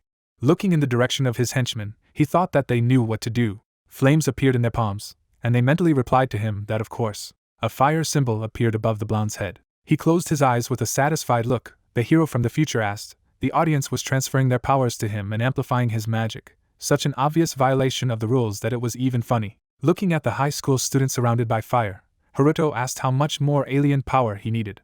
Ryuga's eyes burned with flames, and he giggled angrily. One of his legs turned into a dragon-like paw as he used the invincible secret technique. A bright spark appeared ahead. A huge beam of flame rose in the arena. Haruto stared at him, his mouth open in surprise. The fire surrounded a horned silhouette. Ryuga turned into a huge monster, the embodiment of the fire demon. The voice said that it was a giant monster that had accumulated the strength of several dozen students from the magic course. It just couldn't cope with it. Opening his mouth, Haruto said that he knew. A huge jet of flame shot out from the demon's mouths. The guy managed to jump to the side. Putting his hand forward, he aimed the chrono beam at him. The heroes looked forward attentively. The body of the fang monster was smoking a little, and the brunette thought that it was nothing at all. The paw formed into something similar to a paw. A lot of fiery paws reached out to the guy. They surrounded his body. There was a wall behind him. Haruto turned around in surprise, realizing that he had nowhere to run. Demonic flames surrounded him from all sides. Lightning appeared from the hero's eyes. Looking at the huge demon, he thought that something strange was going on with the passage of time. He looked at the figure of the monster, and thought that there was a hole in it. The hero took a closer look and thought that if he made the gap bigger, there was a crack on the ground from the blow of the paw. A blue slit appeared on it. Surrounded by the radiance, Haruto swung his sword, and then he jumped aside. Spreading his legs wide, he asked to use a soft toy. The voice from the envelope was indignant. Pink Teddy Hedgehog agreed, saying that he had no choice. The hero was holding a disgruntled toy. Then he threw her, surrounded by chains. Lightning flew from the tramp of his foot. The chains slid on the ground, and the guy moved forward. He jumped high. He lowered his blue eyes. There was a blue line on the monster's head. He thought that this was it, a break in the flow of time. The guy swung his sword and shouted. He swiftly sliced the demon from top to bottom, then landed behind. A surprised Ryuga remained standing on the platform. He grabbed his hair, asking what it was. Pointing with his hand, he shouted in bewilderment that this was impossible. As long as they were rooting for him, the monster would appear again and again. He hid behind the judge in fright, asking why he did not appear. Grabbing the guy by the clothes, he continued that he did not know such magic. A blow of the fist flew into the blonde's stomach. He was lying on the ground unconscious. The judge was frightened when the hero looked at him. Haruto stood with his sword over his shoulder and heard that he was the winner. Rena got up from the table. Putting her hands on her belt, she said that we could get started. Confetti scattered everywhere along with congratulations on the hero's victory in the duel. Haruto put his hand behind his head, thanking them. Taking the glass in her hand, the girl asked to honor them. The others also took drinks. Raising his glass, Haruto offered a drink. The others happily repeated after him. The girls looked at each other with a smile. One of them rested her head on her hands, saying that she felt much better and that she was glad that he would be leaving school. The other looked at her, saying that the guy treated everyone as his property. Her friends supported her, adding that he tried to solve everything with money and also constantly harassed her. Rena smiled a little shyly when she heard that a little more and she would fall into his hands. Haruto glanced at one of them when asked about 100 million loans. The guy took a sip. Putting down the glass, he replied that he had completely forgotten about it. All the girls looked at him, saying that they were sorry. Looking at the drink, the hero added that he was not chasing money. They looked at him in love. Haruto glanced away. Akane covered her mouth with her hand, asking what she was doing with Rena. That girl jumped out her drink. She looked at her friend in confusion, not understanding what she was talking about. Showing her thumb, Akane clarified that it was because of her that he went into a duel. Everyone looked at the hero again, wanting to know what was between them and whether they were dating. Haruto looked into his glass again. The girls were fascinated by the answer. Getting up from the table, he said that he would go away for a while. Akane frowned, saying that he ran away, and it's a shame. The two girls looked at each other, discussing that he had changed, becoming some kind of adult, although only recently he had been quite quiet. Rena picked up the sparrow in surprise. She remembered herself as a child, reflecting on the fact that from that day on, the hero had always helped her. Then she hid behind his back. Now, holding the glass, she was sure that it would always be like this. There was a noticeable embarrassment on her face. Imagining him protecting her recently, she thought about how they even had a common secret. Remembering how the enemy had been defeated, she also remembered the words that it was only between them. At that moment, an explosion sounded behind Haruto. Now the hero was standing in the restroom and heard that a new message had arrived. He glanced at the phone screen, the video about how she was very sorry and that the girls went too far with questions, asking him not to invent anything. A slight smile appeared on his face. Haruto looked in the mirror, noting that it had been a long time since life had been so bright. His hand clenched slightly. Remembering how he sat with his family at the table, he thought that this would never happen again. Raising his head, the guy suggested that the future could change. The toy appeared behind him. Turning around, Haruto told him that they would be going home soon, so he should be quiet for a while. But looking at him, the interlocutor said that it was urgent. The hero was a little surprised to hear that the time had come. Standing in front of him, he clarified what he was talking about. A long shadow fell from the toy, and he replied that he would tell him the real reason why he was there. Haruto frowned slightly, hearing that it was about his younger sister. Imagining her face, he also heard that she was actually alive. Haruto was visibly worried. He recalled the explosion in the sky, replying that Ria had died a long time ago. Her name was inscribed on the gravestone. Frowning, the toy replied that this is not the case in this world. Turning to the mirror, he told the guy to get ready. Then, frowning, he added that they would save her. His sister came up to him, wanting to show him something. A red scarf appeared in the girl's hands. Looking at him, Haruto said that he looked very warm, asking if she had knitted him herself. Ria happily waved it, answering that she had done everything herself, tying him up. Haruto sweetly looked at everything sternly, saying that he understood. She handed him the scarf, noting that it was for him. The guy looked at the scarf in surprise, only answering that he was interested in how it would look on it. The girl, upset, asked if he liked him. Haruto put his hand behind his head, replying that of course he liked him. Then Ria smiled. Tying it around her neck, she said that he could just take it silently. Looking at the scarf, the guy listened to the fact that the loops are a little loose. Putting her hands on her belt, my sister said that tomorrow was Christmas. Bringing the toy mustache to her face, she added that it was a gift for him. Touching the scarf, the hero thanked her. Sitting next to her, Ria offered to throw a party a day later, when she returned from the concert. Smiling sweetly, she added that then he would also give her something. Later, he waved to the whole family, reflecting on how he could not keep his promise in the end, because the next morning, the plane with her and her parents crashed and they did not return. Haruto stared silently at the closed door. Now he opened his eyes abruptly, hearing the question if he was listening to the interlocutor. The toy sat next to him. Haruto noticed a scarf nearby. Next to him was a photo of his family. Looking down, the guy asked for forgiveness and repeated the words. The interlocutor jumped onto the table, telling him to pull himself together and that he had a task to complete that could not be failed. Bringing his hand to his face, the hero replied that he knew about it, but wanted to clarify why his sister was alive at all. Frowning, the guy noted that all the passengers died in that accident, and therefore it could not be that she was alive. Haruto looked inquiringly at the hedgehog, who asked about what he knew about the disaster, and replied that only that something broke at high altitude. Taking a step, the interlocutor said that perhaps everything looked like this, but this is beyond his understanding. The hero furrowed his brows. Looking at him, the hedgehog said that a space-time hole had opened in the sky that day. Haruto folded his hands when he heard that she connected different worlds.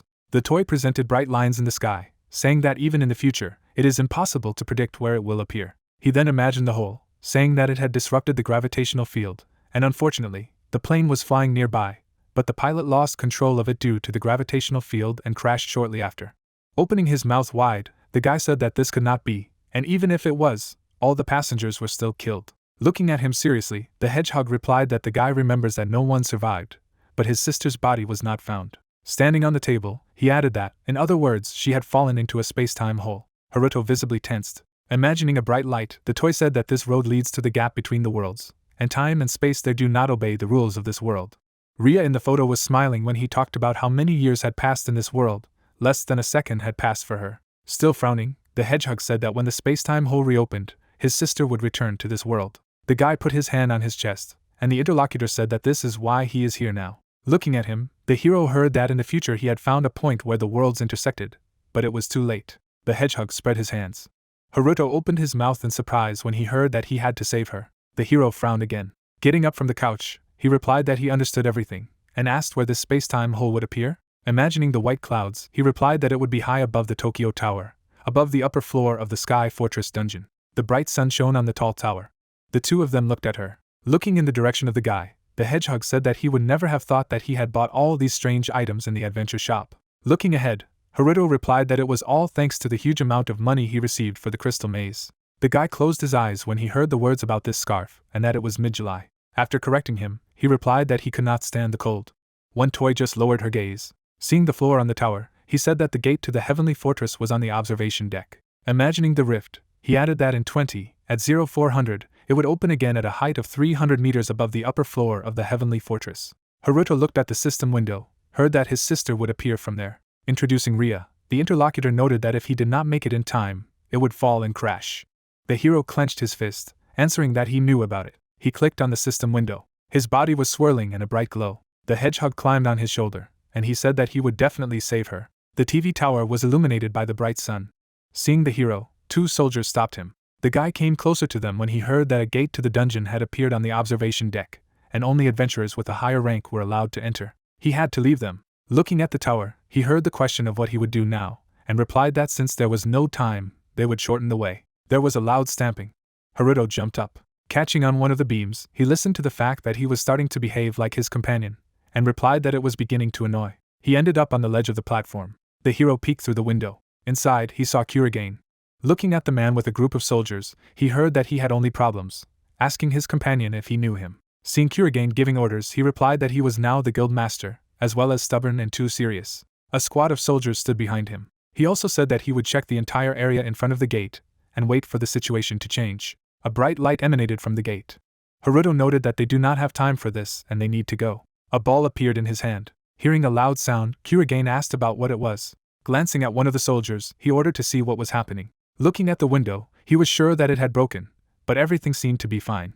Haruto appeared behind him. The guy stabbed him. The soldier fell to the floor. The hero thought that he had used physical rewind to make the window whole again. He straightened his scarf, deciding it was time to go. A man standing near the portal heard that they had problems.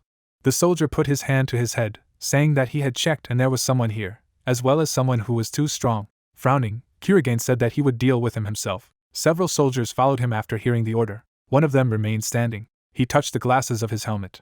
Haruto, managed to disguise himself as a soldier. The hedgehog noted a good plan. They came to the gate. The hero went inside. His eyes widened in surprise. Haruto stood upside down, realizing that the world was upside down.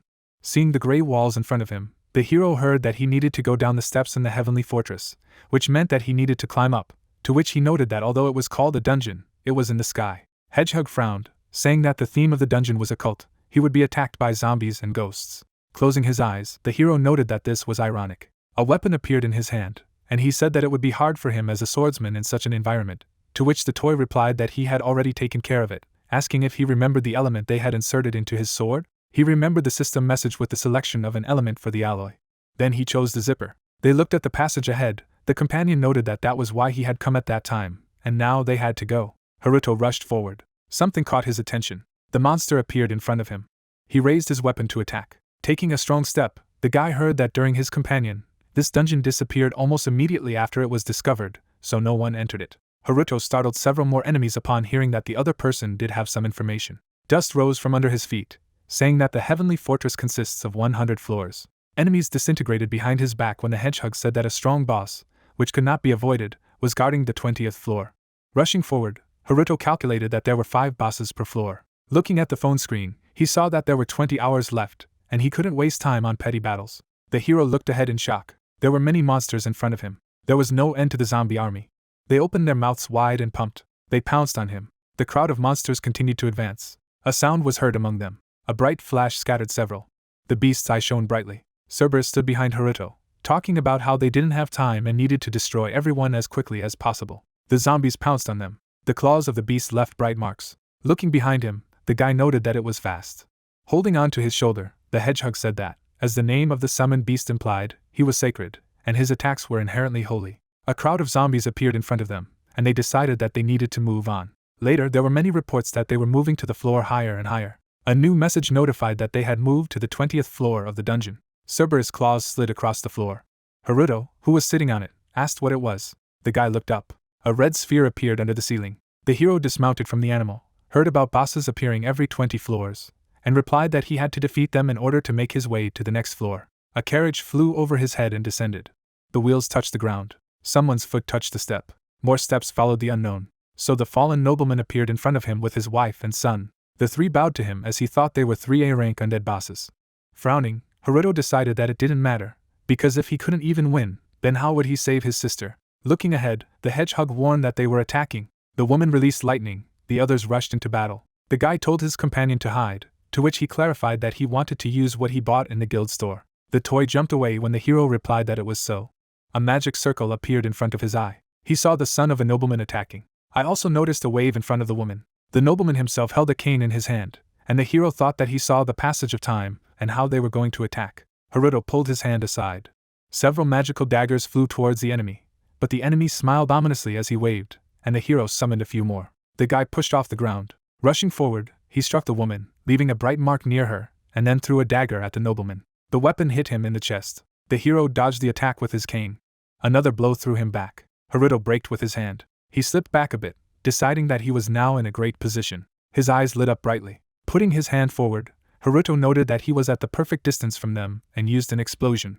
The hero clenched his fist. The daggers in the bodies of the enemies began to glow brightly. A loud explosion sounded. Clouds of dust rose everywhere. The hedgehog noted that each knife is made from the rarest materials of the dungeon, and these are incredibly rare items, each of which costs 100,000 credits. Looking intently ahead, the companion noted that they become explosive, especially when an electric current passes through them, and the guy throws them around so easily. Frowning, he noted that it was not profitable to win battles, throwing away every 1,000,000 credits. After adjusting the scarf, Haruto replied that there was more to it. Seeing their dark silhouettes, he thought that he had only destroyed their physical bodies, and now they had returned in ghost form. The ghosts rushed towards him, and he realized that it was almost impossible to damage a monster of this type with physical attacks. The sword took on a bright glow as he realized that it had also exposed their vulnerability. Haruto rushed forward again. He raised his weapon above his head. A few strokes left bright traces. The ghosts crumbled to pieces. Their remains were being burned to ashes. There are new system reports that the noble family has been defeated, and the level of the Switch Seeker has increased, and 2 million credits have been obtained. A descent appeared in front of him. The hero approached the stairs. Looking down, Haruto asked his sister to wait as her older brother came to help. Cerberus opened its mouth wide. He clung to the enemy. The dead queen opened her mouth wide and screamed. Haruto stared at the beast. The guy approached him. Stroking one of the heads, he praised him for his good work, to which the hedgehog remarked that he looked more like a pet than a sacred beast. So, they have 3 bosses left. A new message notified that this is the 50th floor of the Sky Fortress. His companion told him to stop. The beast's paws slid across the ground. Looking at the high wall, the guy did not understand why they were stopping here. Looking out from behind him, he replied that it could not be a mistake. Remembering the magic circle near the eye, he said to activate this skill and look at the wall. The hero's eyes began to glow brightly. He noticed something. A door was visible behind the wall, and the guy said that it was a hidden room, to which he heard that in the time of his companion, this dungeon disappeared before anyone could enter it. Moving into the envelope, he also added that at this time it could be passed by asking for a letter to be inserted between the stones in the wall, as he had done last time. Haruto held the envelope up to the wall. Turning to Cerberus, he ordered us to wait. In the middle of the room, a bright crystal was introduced. Looking at him inattentively, the hero wondered if his companion would deceive him this time. The latter, holding on to his shoulder, replied that he would not do that, and there was nothing to worry about. A message appeared near the crystal that its effect when interacting with it reveals hidden or suppressed skills. Haruto touched him. Several fragments shimmered brightly with color. There are new messages notifying you when you have acquired several skills. The hero looked at his hands. Looking at the system windows, the hedgehog was surprised that he already had a repeat avatar, to which the guy wanted to know what it was. As they were leaving, the companion replied that he could experience it in battle. Later, a message appeared that they were on the 60th floor of the dungeon. A huge insect was flying in front of him. Haruto asked what his weakness was. Worms crawled out of the boss's eye. Sputnik replied that it was a flying monster that spits a liquid that melts everything, and has the ability to regenerate, as well as stink. Covering his face with his hand, Haruto noted that he was simply describing him. Something caught his attention. The monster aimed its sting at him. It amazed the guy. The sting came out over his back. The hero's silhouette began to fade, and he heard that new skills came in handy. The monster was surprised at the disappeared man. But when he saw him, he rushed to attack again. Haruto pulled his hand to the side, using the avatar repeat. Entering the approach of the enemy, he also applied acceleration. The stinger was near him, but the hero managed to move quickly. A stamping sound sounded from under his foot. A bright line appeared in the room. The guy had heard that repeating the avatar creates a clone from the past. The copy moved next to him, so it temporarily protected him. Next to the copy, another one appeared. So several clones surrounded the monster. Weapons appeared in the hand of each of them. They all rushed to attack. Other clones also rushed into battle. They attacked the boss with a chaos meteor. The monster was surprised to see them approach. He spat out his liquid. Clones disappeared under her influence. Some managed to bypass it. Bright rays struck the enemy. Light lines spread across his body. Haruto thrust his weapon forward. A hedgehog standing next to him said that the guy could now call himself a ninja, to which he replied that this was not his style. Noticing the stairs, he said that there were 2 fingers left. Haruto walked in her direction. Suddenly, he put his hand on his head. The hero fell to his knees. After that, he was lying on the floor unconscious. The action takes place 3 years ago. The main character sits with a sad face. The little sister looks at him and begs for something. Haruto still sits indifferently, his arms crossed. The girl is next to him and assures that she will try very hard and will not leave halfway. With a pleading look, she asks him again. The protagonist sighs, closing his eyes. The girl has a magazine in her hands. He asks if she really wants to do ballet.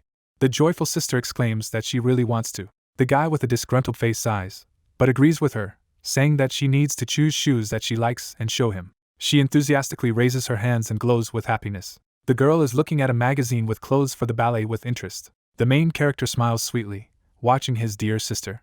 Buildings in the city are shown. Happy girls are engaged in dancing.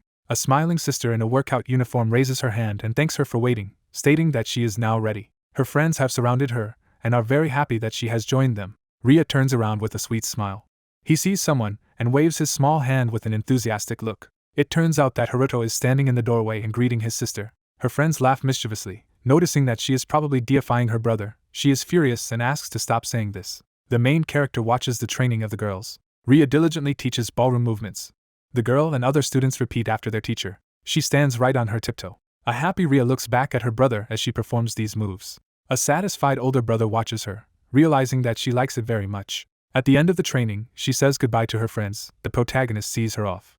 An enthusiastic girl walks down the street with him and exclaims how much she liked dancing. She enthusiastically says that ballet is quite difficult, but she will try. The main character agrees with her with a slight smile and praises her for the work done. Ria looks up at him in amazement. Suddenly, she stops and turns to Haruto. MC turns when he is asked that the shoes and lessons are most likely very expensive. Smiling, the protagonist says that this is not true at all. His sister holds her small bag, having heard from him that she should not worry. They are walking down the evening street. The girl says that since the moment her parents went abroad for a conference. The main character walks with a serious look, hearing the question that he has been paying for everything with his own money since that time. Excited, Haruto closes his eyes, wondering if she really thought of it. A sad girl looks at her brother, who assures that everything is fine and there is no need to worry. She opens her eyes in surprise, because her brother asks if she really liked everything. The main character benevolently says that he is happy that she found what she wants to do, because this is what he has always wanted. She looks at him enthusiastically. He clutches his bag in his hands. The embarrassed sister looks at him with loving eyes and thanks him for such words. The protagonist smiles slightly in response. The girl grabs him by the hand and enthusiastically shouts that she loves him very much. He exclaims that it is dangerous to do so. They walk in an embrace by the road. Ria says that it is not dangerous, and they will always be, so today she will cook him something to show how much she loves him. MC opens his eyes. He lies on a huge blue pet that looks like a wolf. A soft toy sits nearby and clarifies that he has finally woken up. The sleepy protagonist scratches his head, asking that he passed out. He is told that he is, because he used too much energy. Haruto points his finger at the screen, asking his companion what will happen if he uses a high-ranking elixir he bought from the guild shop, and the assistant objects. The blue predator lies next to the adventurer, who says that all the wounds have already healed, but there is nothing to be done about emotional fatigue. The guy, frowning, asks what about the time. The angry companion replies that there are 5 hours left. The main character gets up from the floor and says that you need to go. A determined MC looks ahead and mentally makes a promise to Ria that he will take her to the ballet again. The little helper stands near his leg and is silent. The protagonist moves forward. The stuffed animal stands behind and thinks about the fact that only one of the 5 bosses remains and the final one will appear after them. The image of the beaten Haruto is shown. The companion realizes that the guy will not be enough at this rate. The soft toy resolutely understands that there is no choice left. In a huge arena, a ferocious monster stands in front of a fighter. The action takes place in a sky fortress on the 80th floor. The Acid Mummy King, one of the 5 bosses, screams in a rage. Suddenly, chunks of ice fly around him. The protagonist, holding out his hand in front of him, uses the skill of space-time magic, a gravitational beam. The system states that the monster is damaged, and the adventurer's level is increased by 2, as well as the skill of possession, while receiving 3.5 million credits. Haruto sighs tiredly. Behind him stands a blue beast. The main character strokes the joyful Cerberus and thanks him. Suddenly, the guy feels green energy. In the system window there is a choice whether he wants to use the elixir. MC looks on nervously. A stuffed animal with a smirk asks if he wants to rest. Haruto objects with a serious look. Because they are short on time, there are only 3 hours left. The guys are standing in the middle of the arena on the floor. The protagonist offers to go to the top floor. The system notification says that he has reached the 100th floor of the heavenly fortress. On the ceiling you can see dark space and the planet. The startled guy looks up and asks that they are now in space. The companion replies that it's time to fight the boss of the dungeon. They stand in front of a giant gate, and he is told that after that he will be able to get to where the space-time hole will open. The guy with a serious look needs his fist. The companion and Haruto's eyes glow blue. They are determined to go. A mysterious scoundrel sits on a throne in front of them. A carpet is in front of them. A large skeleton with an energy crown sits silently on a throne. It has black furs and white bones.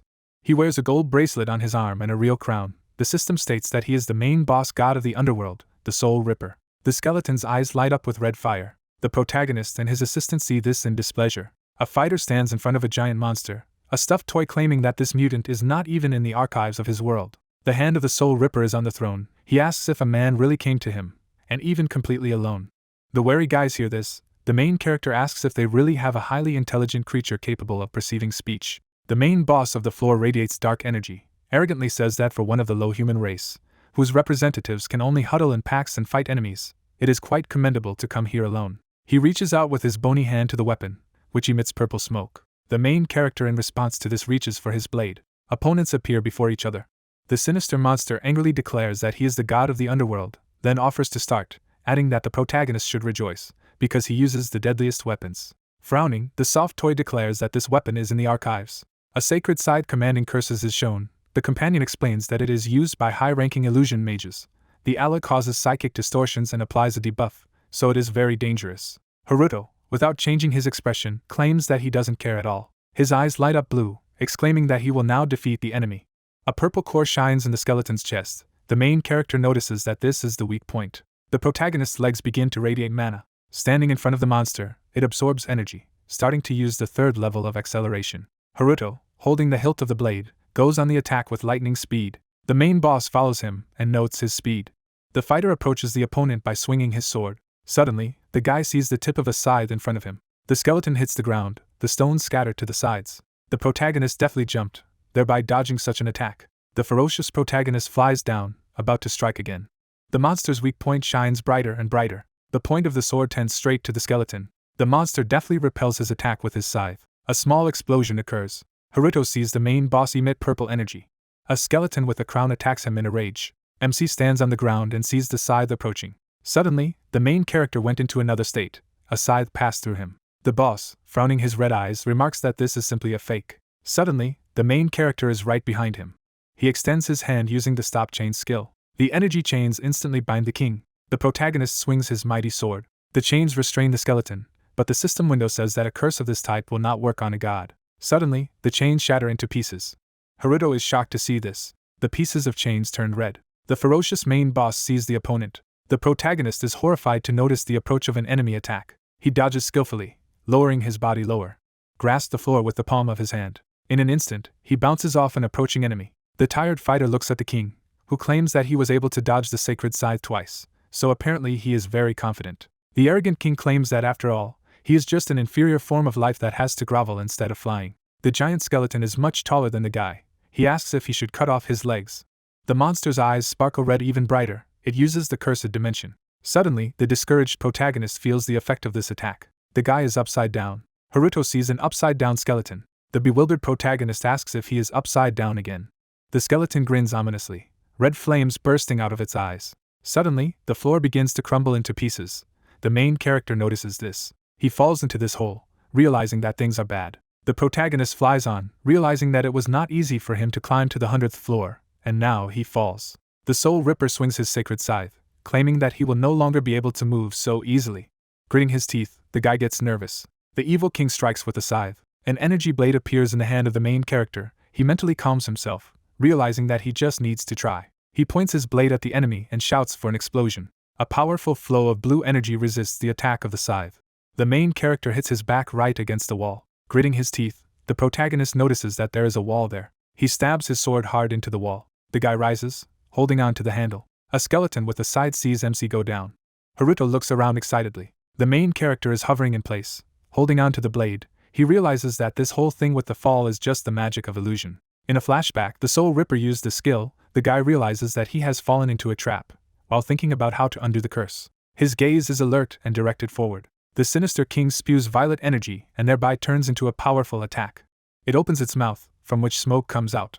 At the last moment, the fighter jumps away from this stream, which crashes directly into the wall. Part of the protagonist's leg falls into the smoke. He is frightened to see a pink substance consume his leg. The Soul Ripper claims that it will be his last experiment. The protagonist, sticking a blade, hangs below. He is told that the anger of the dead will destroy him.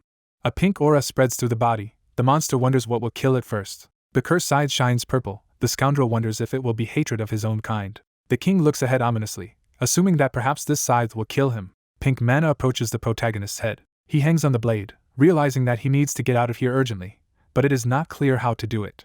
The ferocious floor boss looks down. With a cunning smile, he says goodbye to the pathetic fighter. He swings his giant scythe, unleashing a powerful stream of dark energy. The smoke gets to the face of the main character, who wonders if this is how it will really end. His sister is in his mind calling him by name.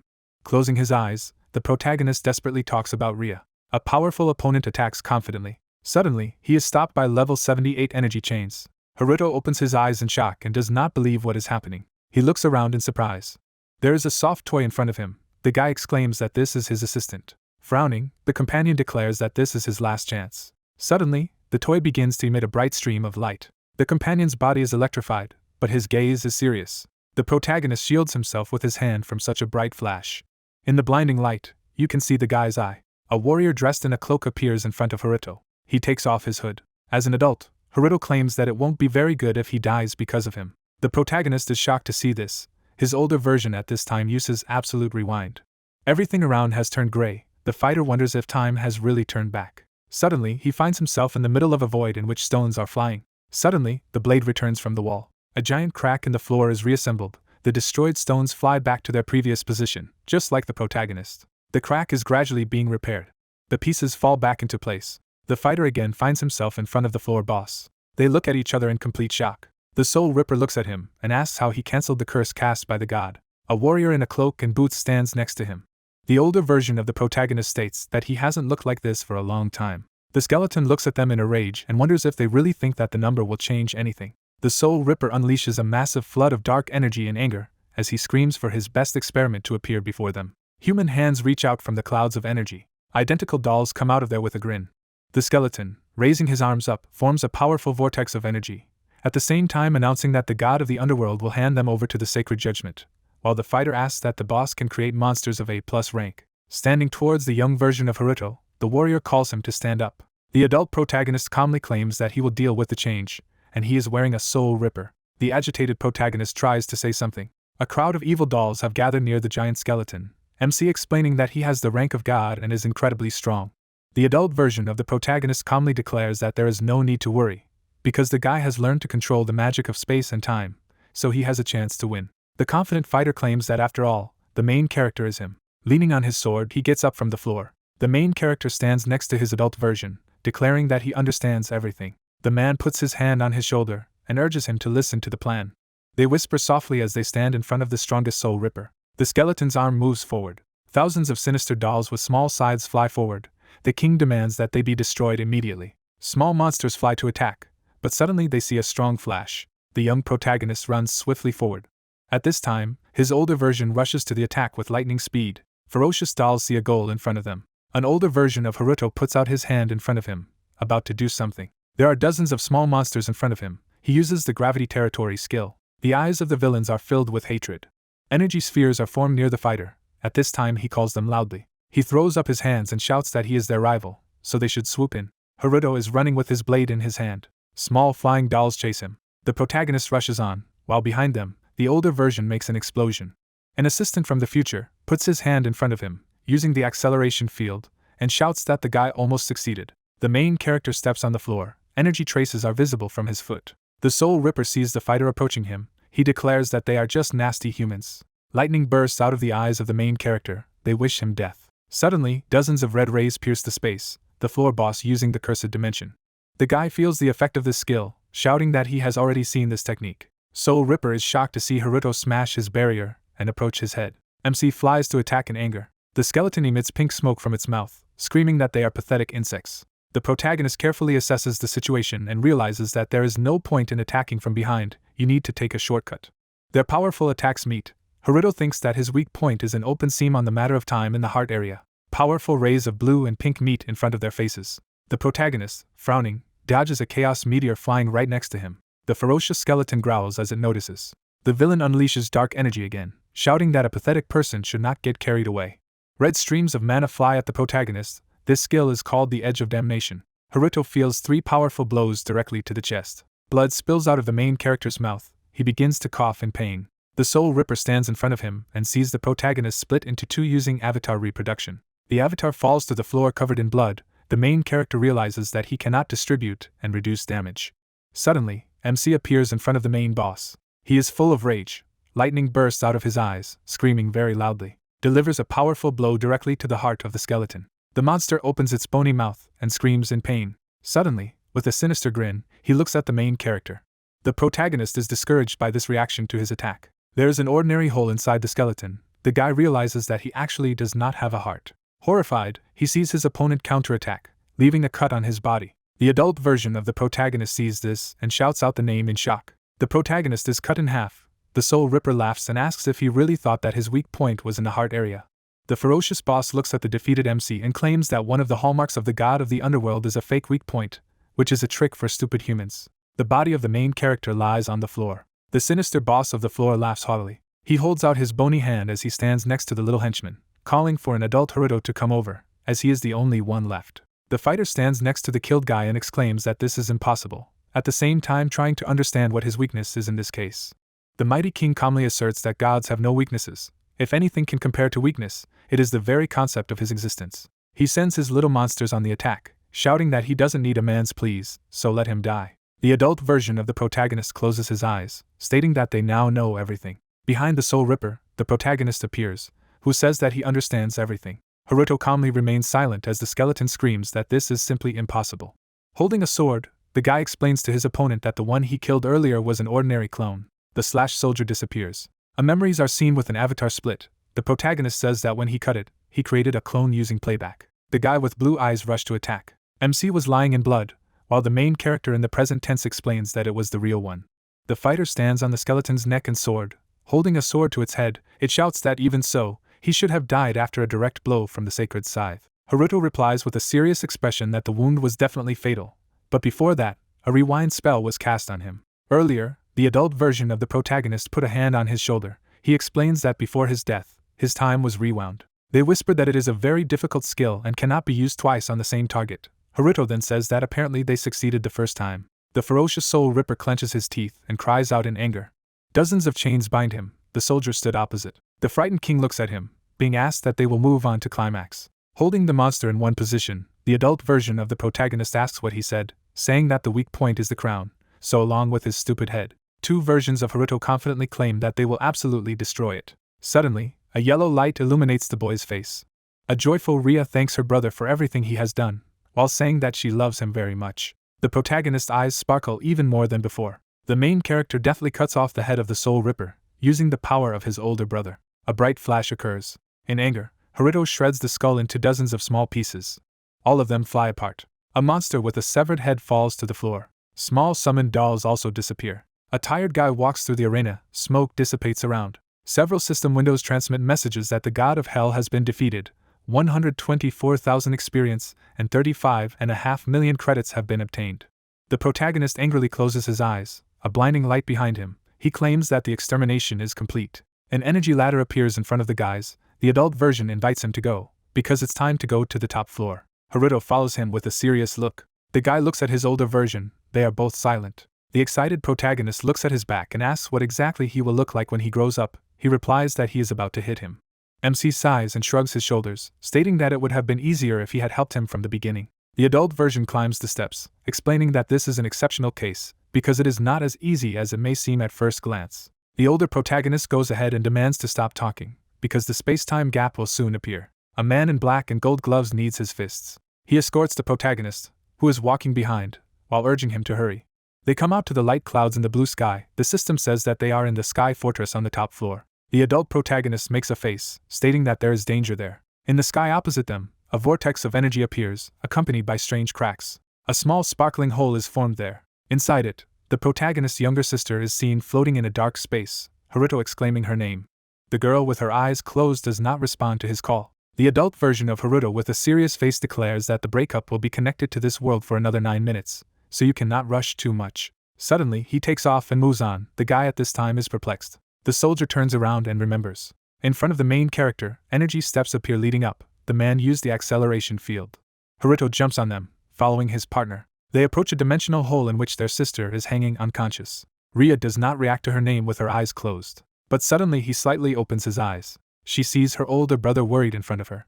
The protagonist reaches out to her and shouts that he is here. His partner stops him with his hand, explaining that everything works differently there than in this world, because only space-time magic will help here. The adult version of the protagonist flies up to the crack, stating that he will go inside and push it out with magic, and he must try to catch it. He approaches his younger sister. An adult protagonist keeps himself in the air with the help of abilities.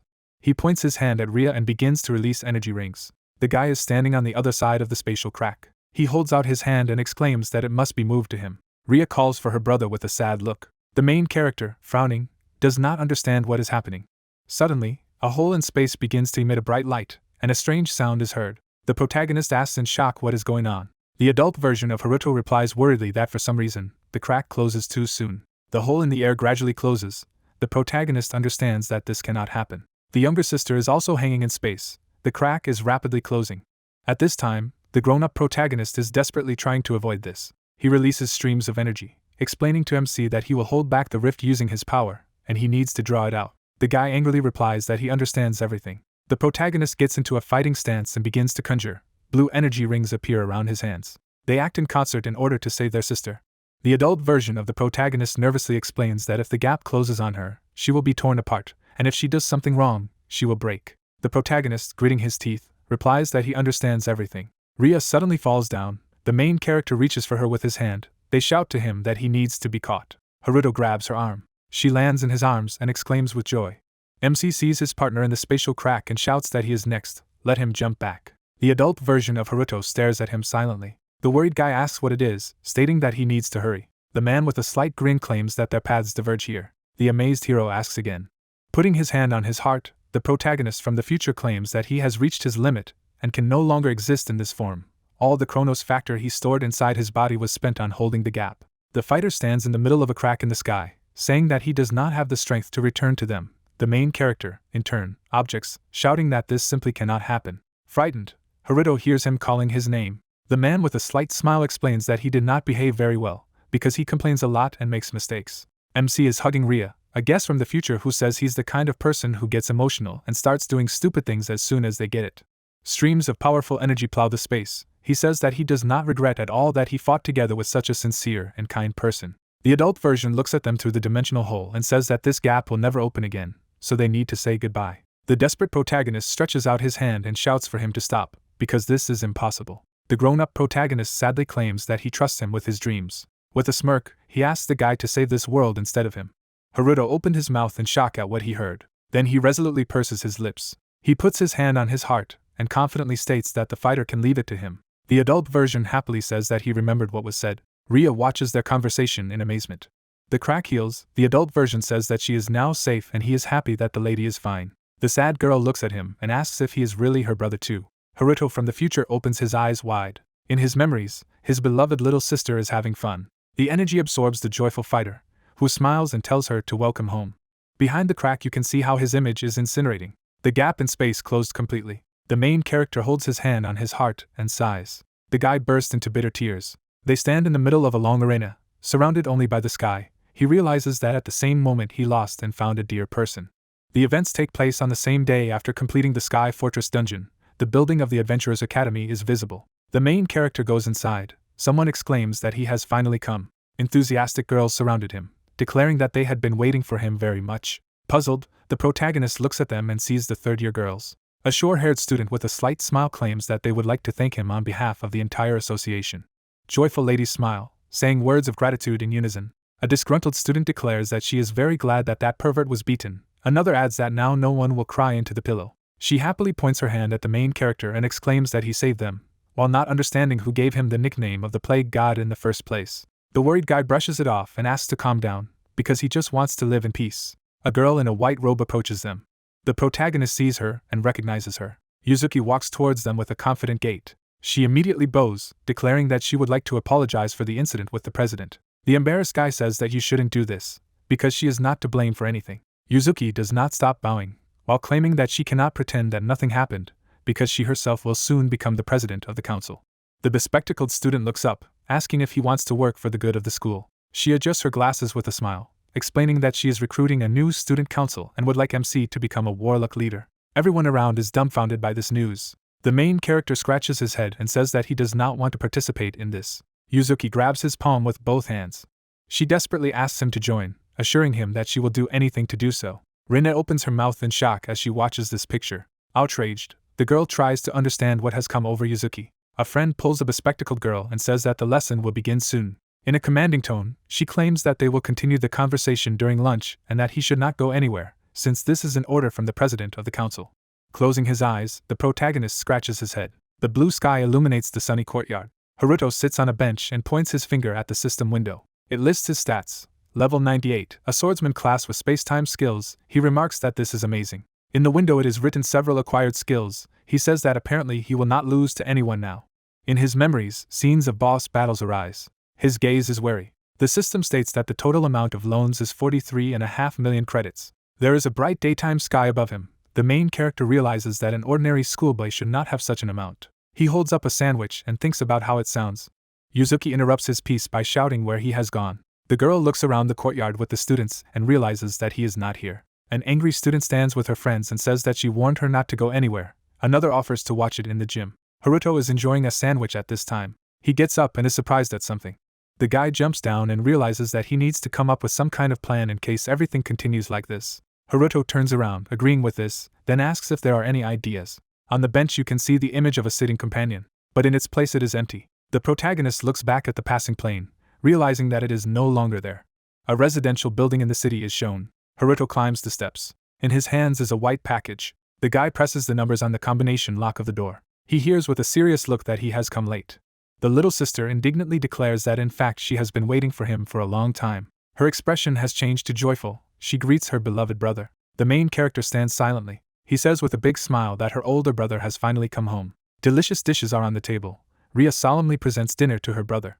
The surprised protagonist looks at the food, hearing that she cooked it for her beloved older brother. The girl looks at him suspiciously, asking if he really bought it at the store. The excited guy thinks that he went to the store out of habit. She stands in front of him, demanding that he stop buying unnecessary products. Rhea raises her finger and says that they still live together now and they need to save money.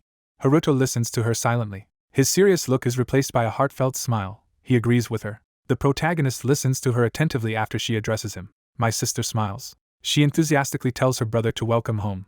Haruto freezes in shock. He recalls the last words of his adult version. The main character smirks in response. He looks at her with kind eyes and sincerely declares that he is very glad to be at home. The protagonist puts the bag on the table while she says that before sitting down to dinner, you need to do it.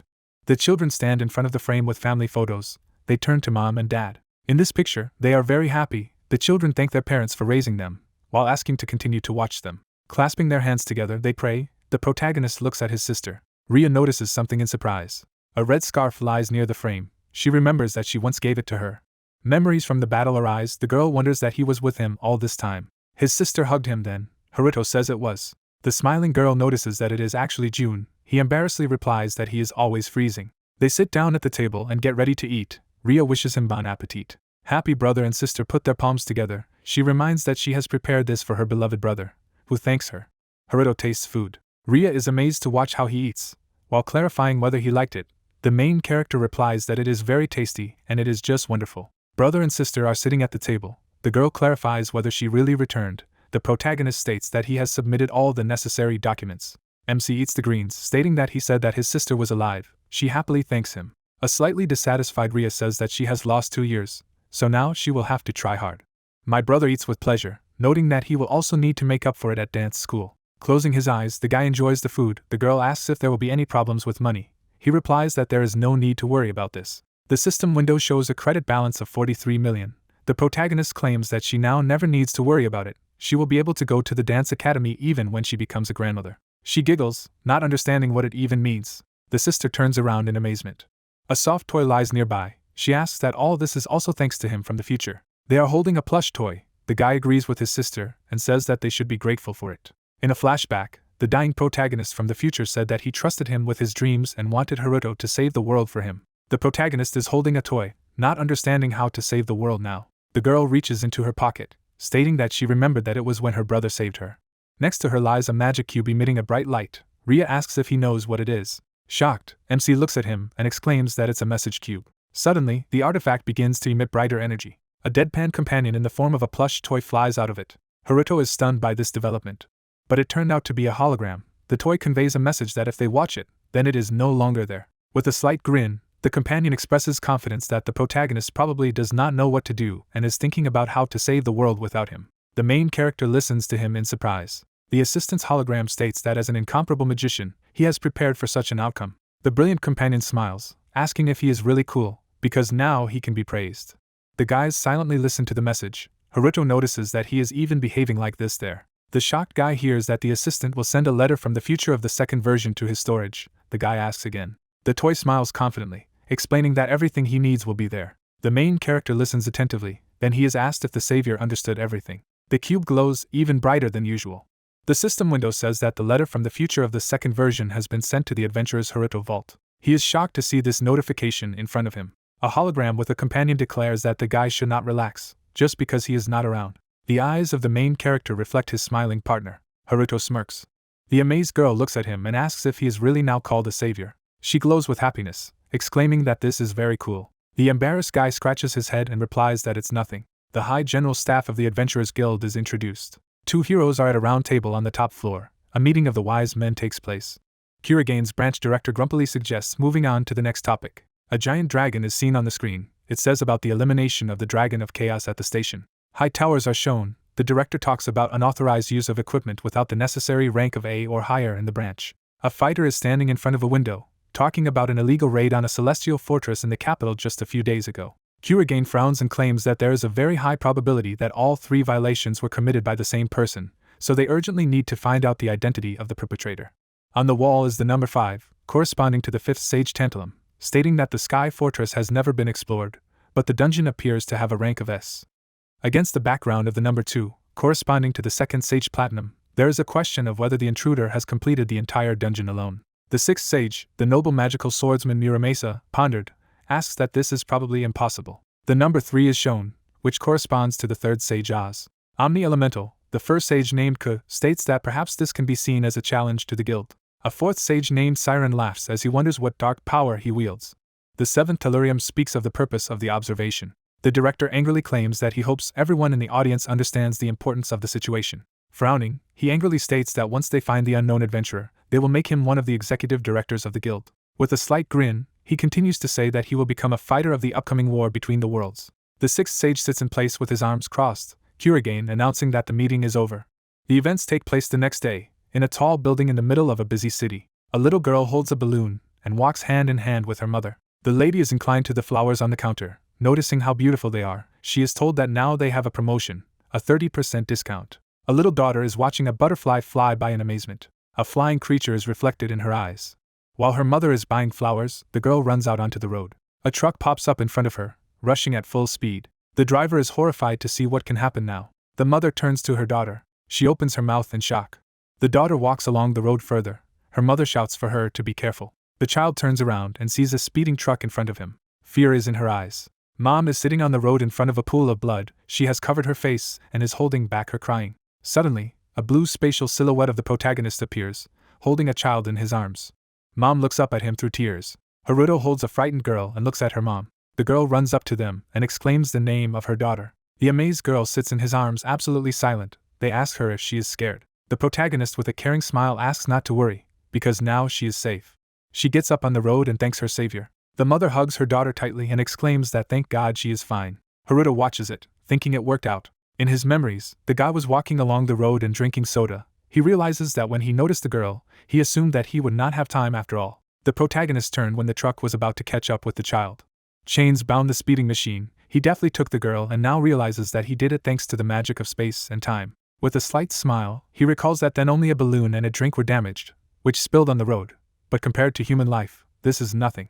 Haruto touches his wrist, realizing that he saved her with his power. Mom still hugs her daughter and declares that she will thank the savior now, but the guy, in turn, objects. The girl looks at him and assures him that he saved her life, so let him at least say his name. The main character scratches his head awkwardly, stating that he would like her to pretend as if nothing happened. He understands that he would not want to stand out even more. The protagonist, holding his bag, turns around and leaves, saying that he has already run. The girl yells after him to wait. MC begins to run, realizing that he may be late now. The action takes place in the Academy of Adventurers, in the courtyard of which there is a beautiful park. At this time, the protagonist jumps on the rooftops. He lands on top of the academy. He takes the net and looks at it with a sad look. The girls downstairs discuss if Haruto has arrived, remarking that it looks like he's not there yet. The main character turns away and sighs. A guy is sitting in class, holding his notebook. Students whisper to each other. A girl with red cheeks sits and watches him. The wary protagonist writes, while thinking that he does not even need to look at the passage of time to feel all these looks. Rena turns to look at him, feeling like he's somewhere far away, like when she met him near the guild. A skyscraper is shown, which houses the Adventurers Guild, a branch of the metropolitan government. The girl says that she is a student of the Adventurers Academy. Rena stands in front of the worker and explains that she has passed the B-rank dungeon. The man replies that he understands and thanks her for her work. He writes with a pen on paper. While the girl says that she will go, he asks about the area at this time. The bespectacled employee looks up and asks if she knows a student named Haruto. The embarrassed student replies in a stupor that she knows. Tokimyon stands at the microphone, the manager explaining that their weapons fusion lab has developed a new theory and named it after the protagonist.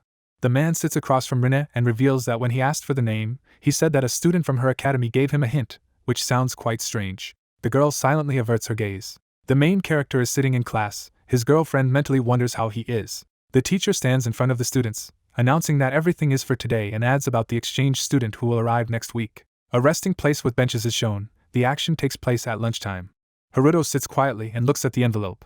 A bag of food lies next to it. In his hands is a black letter from the future of the second version. The envelope is closed. It is said that first the main character needs to bring the sword to perfection, because after all, space-time magic is auxiliary. His true talent lies in the use of a blade, and if he wants to become a great magician, he needs to focus on this weapon. Haruto stares in amazement at the system window, which explains that the time will come and he will understand what it was for, but for now, that's all. The guy sprawls on the bench, noticing that he is secretive, as usual, never explains anything.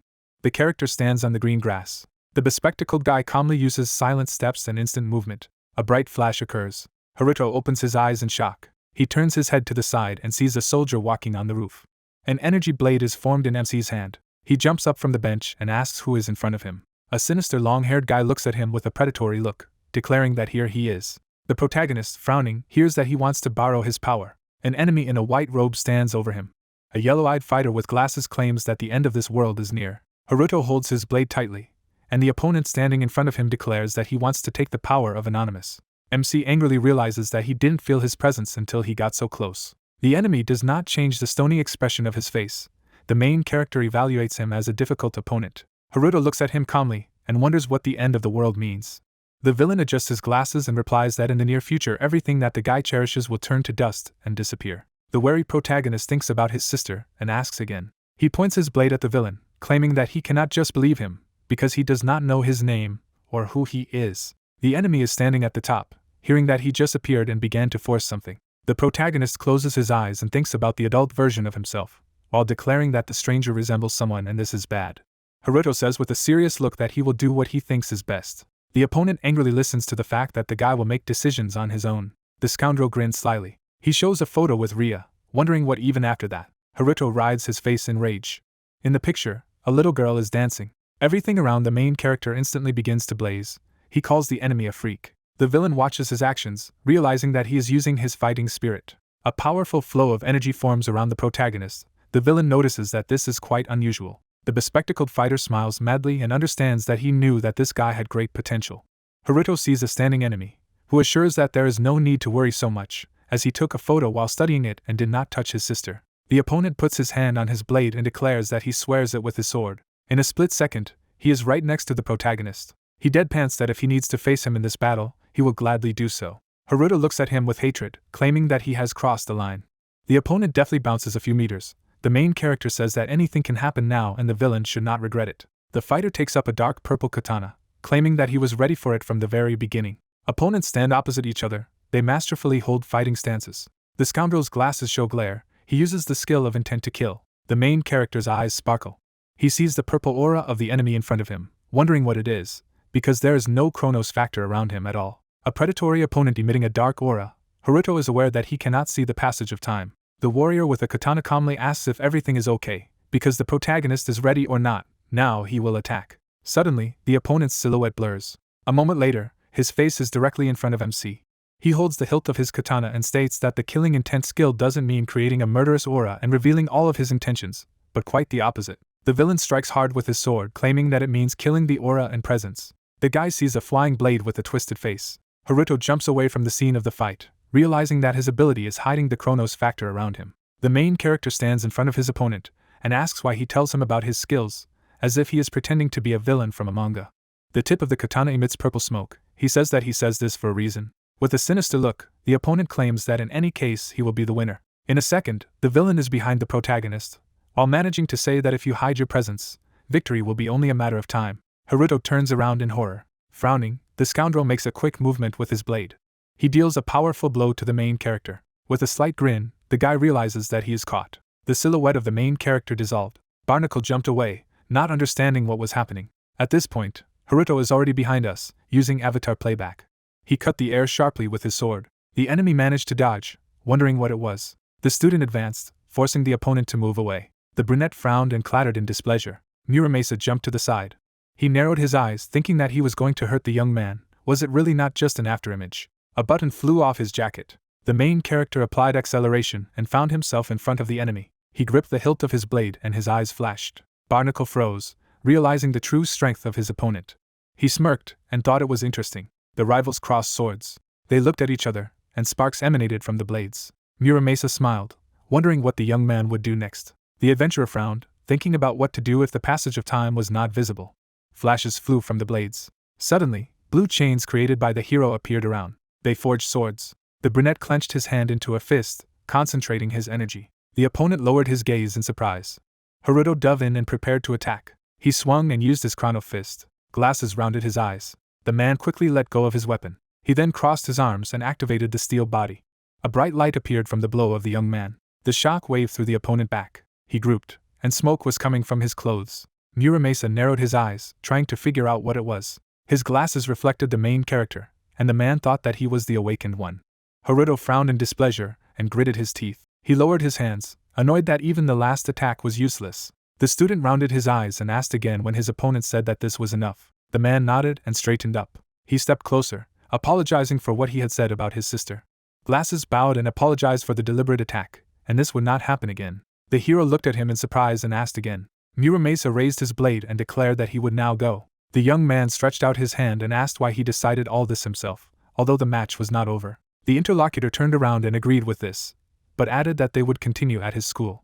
Haruto looked confused, not understanding what he meant. The man stopped and said that the guy had a unique talent, however, he was still weak and had not reached the level he should be. Barnacle Boy didn't turn around, saying that the hero must learn the secrets of the sword at his school in order to become stronger. Haruto flinched as he remembered how the future had told him that his true talent lay in the wielding of a sword, and if he wanted to become a great mage, he must first learn how to wield a blade. The young man knitted his eyebrows and reminded him that he couldn't just blindly trust a stranger.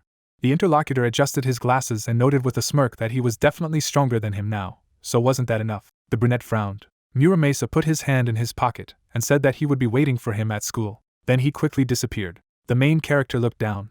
Then he took a piece of paper out of his pocket. He deployed permission for the exchange of students between his academy and the Azabu school, and he was amazed that his opponent slipped the paper during the battle. Blank shook in the hands of the young man, who realized what his opponent meant. He crumpled the paper furiously and exclaimed that he was an annoying fellow. Glasses looked at the roof of the building, thinking about the main character. The man remembered the moments of their battle and admitted that the young man was good. Muramea twisted the button in his hands, then squeezed it, and decided that before the 7 wise men used him as their 6, he would train the guy. The brunette knitted his eyebrows and thought that later, after joining their organization, he would force him to carry out a coup and take their power for himself. The swordsman frowned at the thought of his colleague and promised himself that he would interfere with Kurigane. A crumpled sheet lay on the floor. Haruto stared at him thoughtfully as he thought about his exchange training. He sat on a bench, studying the requirements and conditions. Then the young man turned to the noise. Yuzuki appeared in front of him, shouting that she had found him, and that today he would definitely join the student council. The interlocutor stood up and replied that it was just in time. The guy smiled and said that he agreed. The student froze in shock. She stared and asked. A week later, the Adventurers Agency, a branch of Azabu. The main character was walking down the street with Yuzuki, and she said that he impressed her.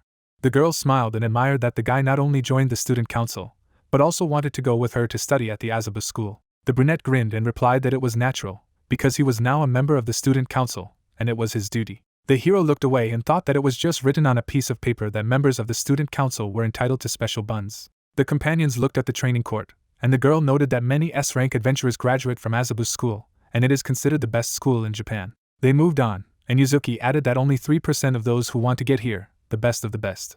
She turned around and exclaimed with anticipation that they had to try to keep up. The students went inside. Hall was striking in its scale and technology. The girl folded her hands and said that first she needed to say hello to the chairman. The main character frowned and looked away.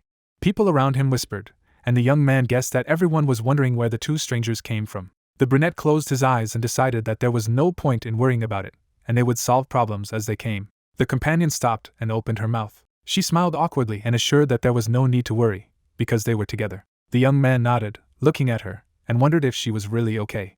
The heroes approached the chairman's office on the 20th floor. The girl knocked and asked permission to enter. Inside, a man was sitting at the table, who said that he was waiting for them. Muramea grinned and introduced himself. The main character awkwardly lowered his gaze, realizing who was in front of him.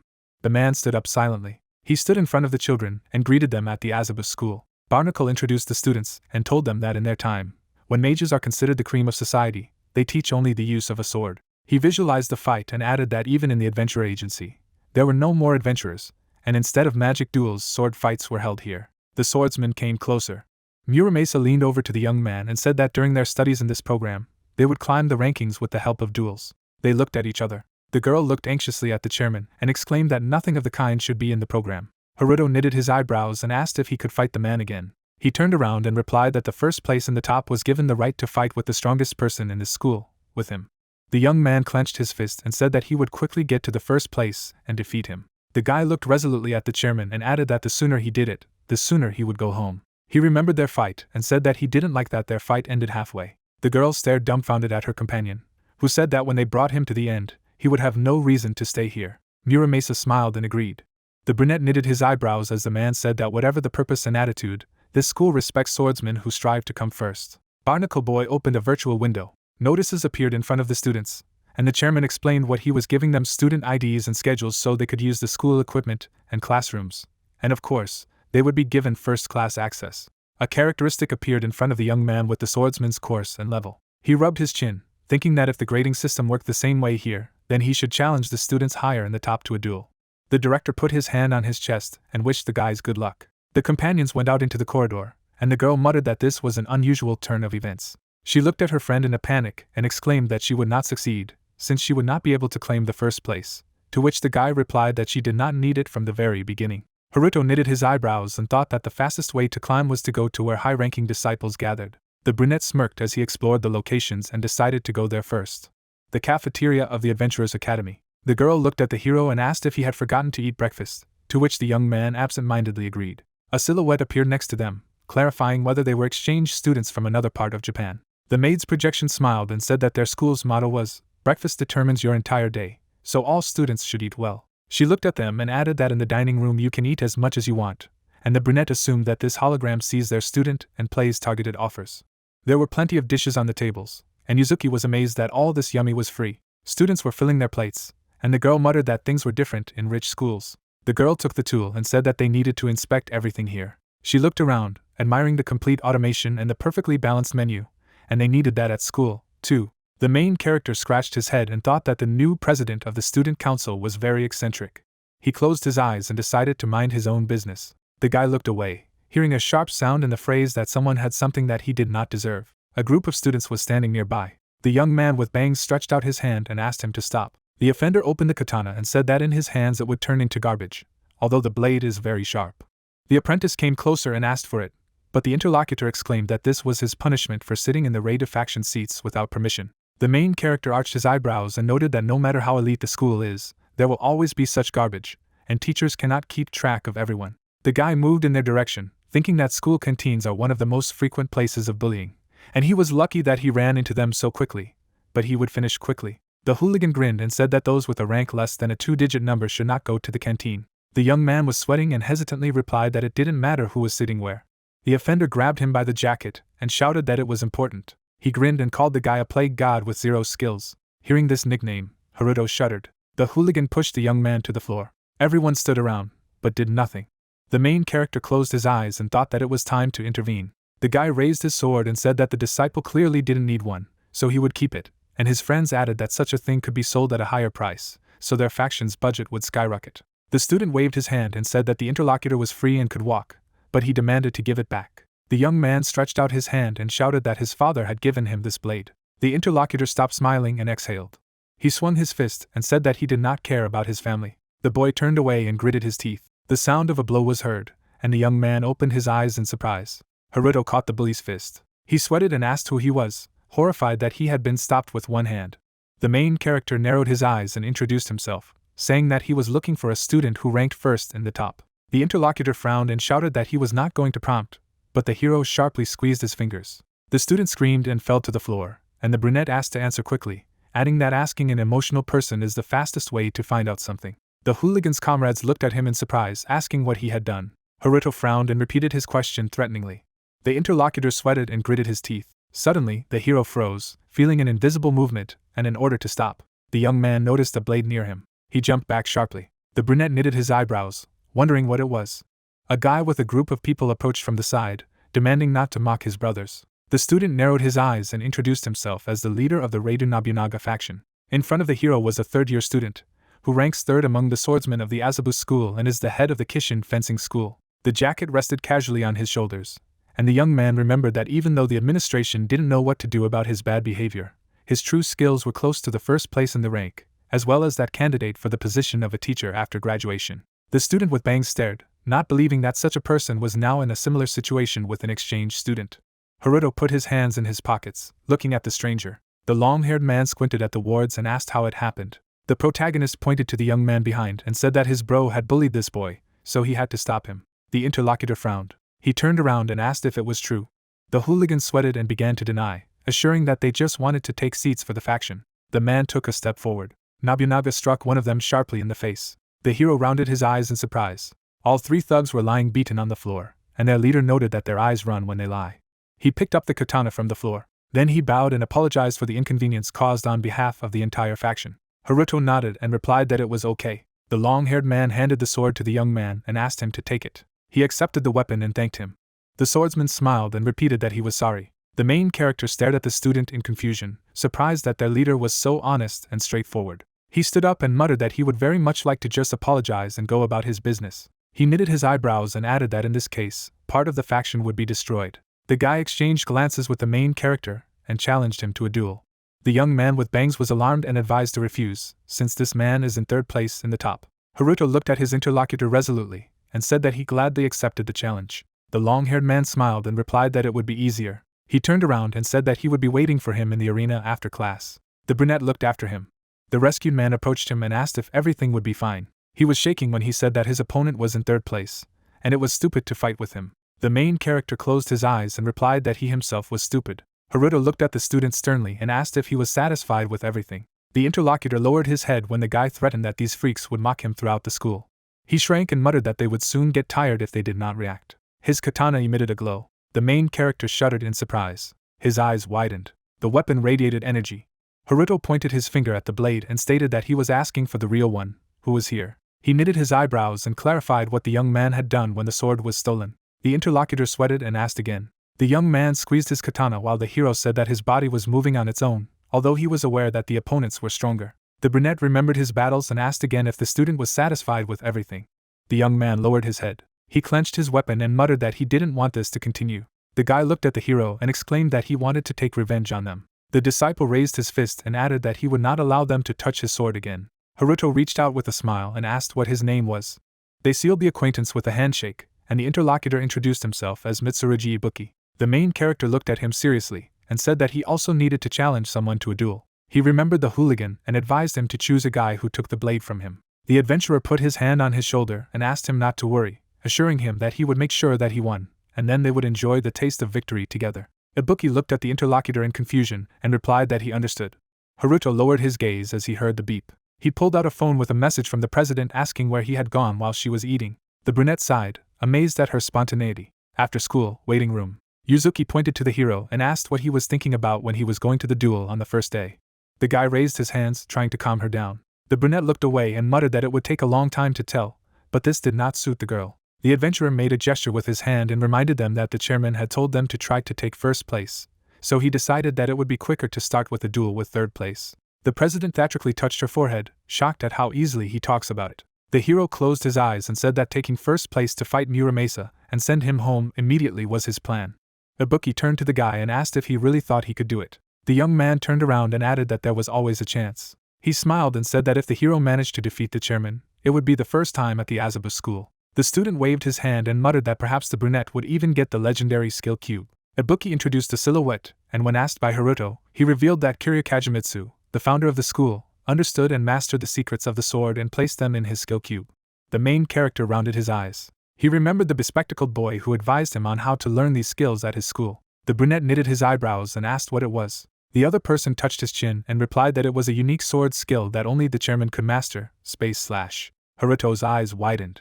He jumped up and asked again. The guy sweated and asked if it could be used to cut the measurements. The young man nodded and said that they said so, but no one had ever seen him in person. The main character stared at him intensely. An image of his future self popped up in his mind, and he thought that this technique could help save him.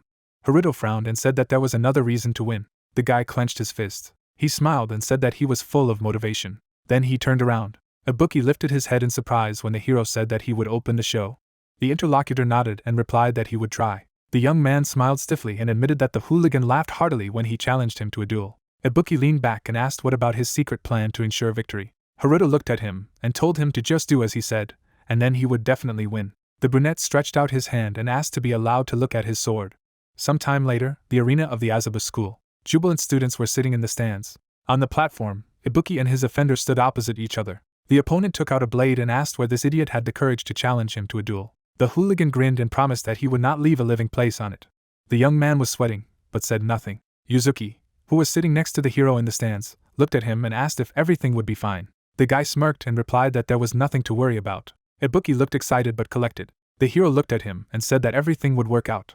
Earlier, he stood in front of the young man and said that as soon as the duel began, he would immediately turn his sword and strike one accurate blow without hesitation. The interlocutor tilted his head and asked if this was really all. The brunette nodded. Haruto made a gesture with his hand and warned that his opponent was likely to mock him from the start, because he saw the young man as a small fry. Ibuki squeezed his katana and nodded.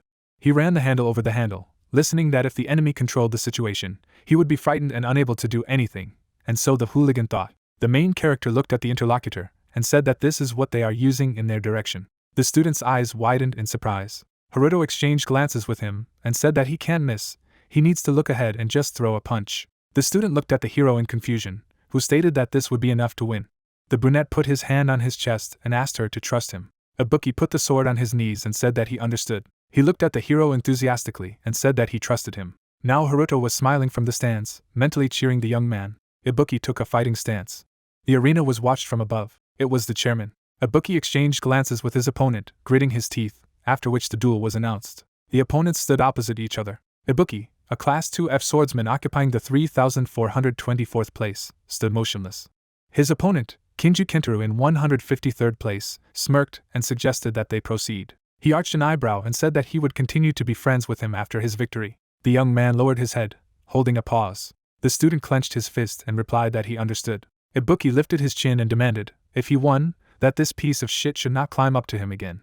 The interlocutor frowned and was offended by such impudence. The main character chuckled contentedly. The young man pursed his lips and sweated. His hand rested on the handle. The student took a fighting stance, concentrating his energy, and then the signal was given to start. The bully thrust his hand into the subspace. Then he pulled out his blade. Kentaro pointed the gun at the guy. Haruto smiled and muttered that with the two swords technique, this guy was either very good or a complete idiot. The swordsman rushed to attack. Kentaro remembered the main character and noted that, as he said, the opponent immediately rushed to attack as soon as the start of the duel was announced. The young man looked at the enemy and reminded himself not to take his eyes off his opponent under any circumstances. His pupils narrowed. Kentaro grabbed his sword and unleashed his energy. A precise blow sliced through the air in front of him. The opponent stared at him in surprise. Kentaro hurriedly crossed the blades for the block, realizing that he hadn't even seen the movement. Suddenly the blades were cut. A powerful beam threw the enemy back into the wall. Kentaro hit his back and coughed. His friends turned pale in surprise. Nobunaga arched an eyebrow and sighed. Ibuki was breathing heavily as the host declared him the winner. Yuzuki turned to the hero and happily exclaimed that the young man had won. Haruto smirked and replied that he knew it because his sword was magical. The girl opened her mouth and asked. The brunette remembered how he had used the Eye of Time to evaluate the weapon some time ago. An aura emanated from the blade, and the guy guessed that it had a rare effect. Ibuki clutched the weapon in his hands, and the hero noted that, unlike him, the young man possessed magic, but all of it was absorbed by this sword. The katana was very sharp, but it had another special feature: it released all energy at the same time. The young man remembered the apprentice's duel and thought about the fact that he had been carrying this sword for 3 years, but had never fought, so all the power gathered in it was waiting for its exit. The young man sheathed the blade, and Haruto noticed that for some reason he had not been told that he had a magic sword. The brunette smirked and muttered that victory is victory. Ibuki happily ran up to the hero and exclaimed that he had won thanks to him. He smiled and asked what was going on around him after his arrival. The interlocutor grinned and replied that it was all thanks to his own strength, and he decided to tell him about the sword another time. The guy turned around. Haruto put his hands in his pockets and said it was his turn. In the evening, he stood opposite his rival in the arena. The chairman watched carefully from above. Nobunaga scratched his head and warned that he would allow himself not to hold back. He straightened his hair and added that the honor of the Raider faction was at stake. The main character smiled and replied that he would only be glad. Both opponents clenched the hilts of their blades. The students drew their swords and looked at each other. They stood opposite each other, waiting for the signal to start.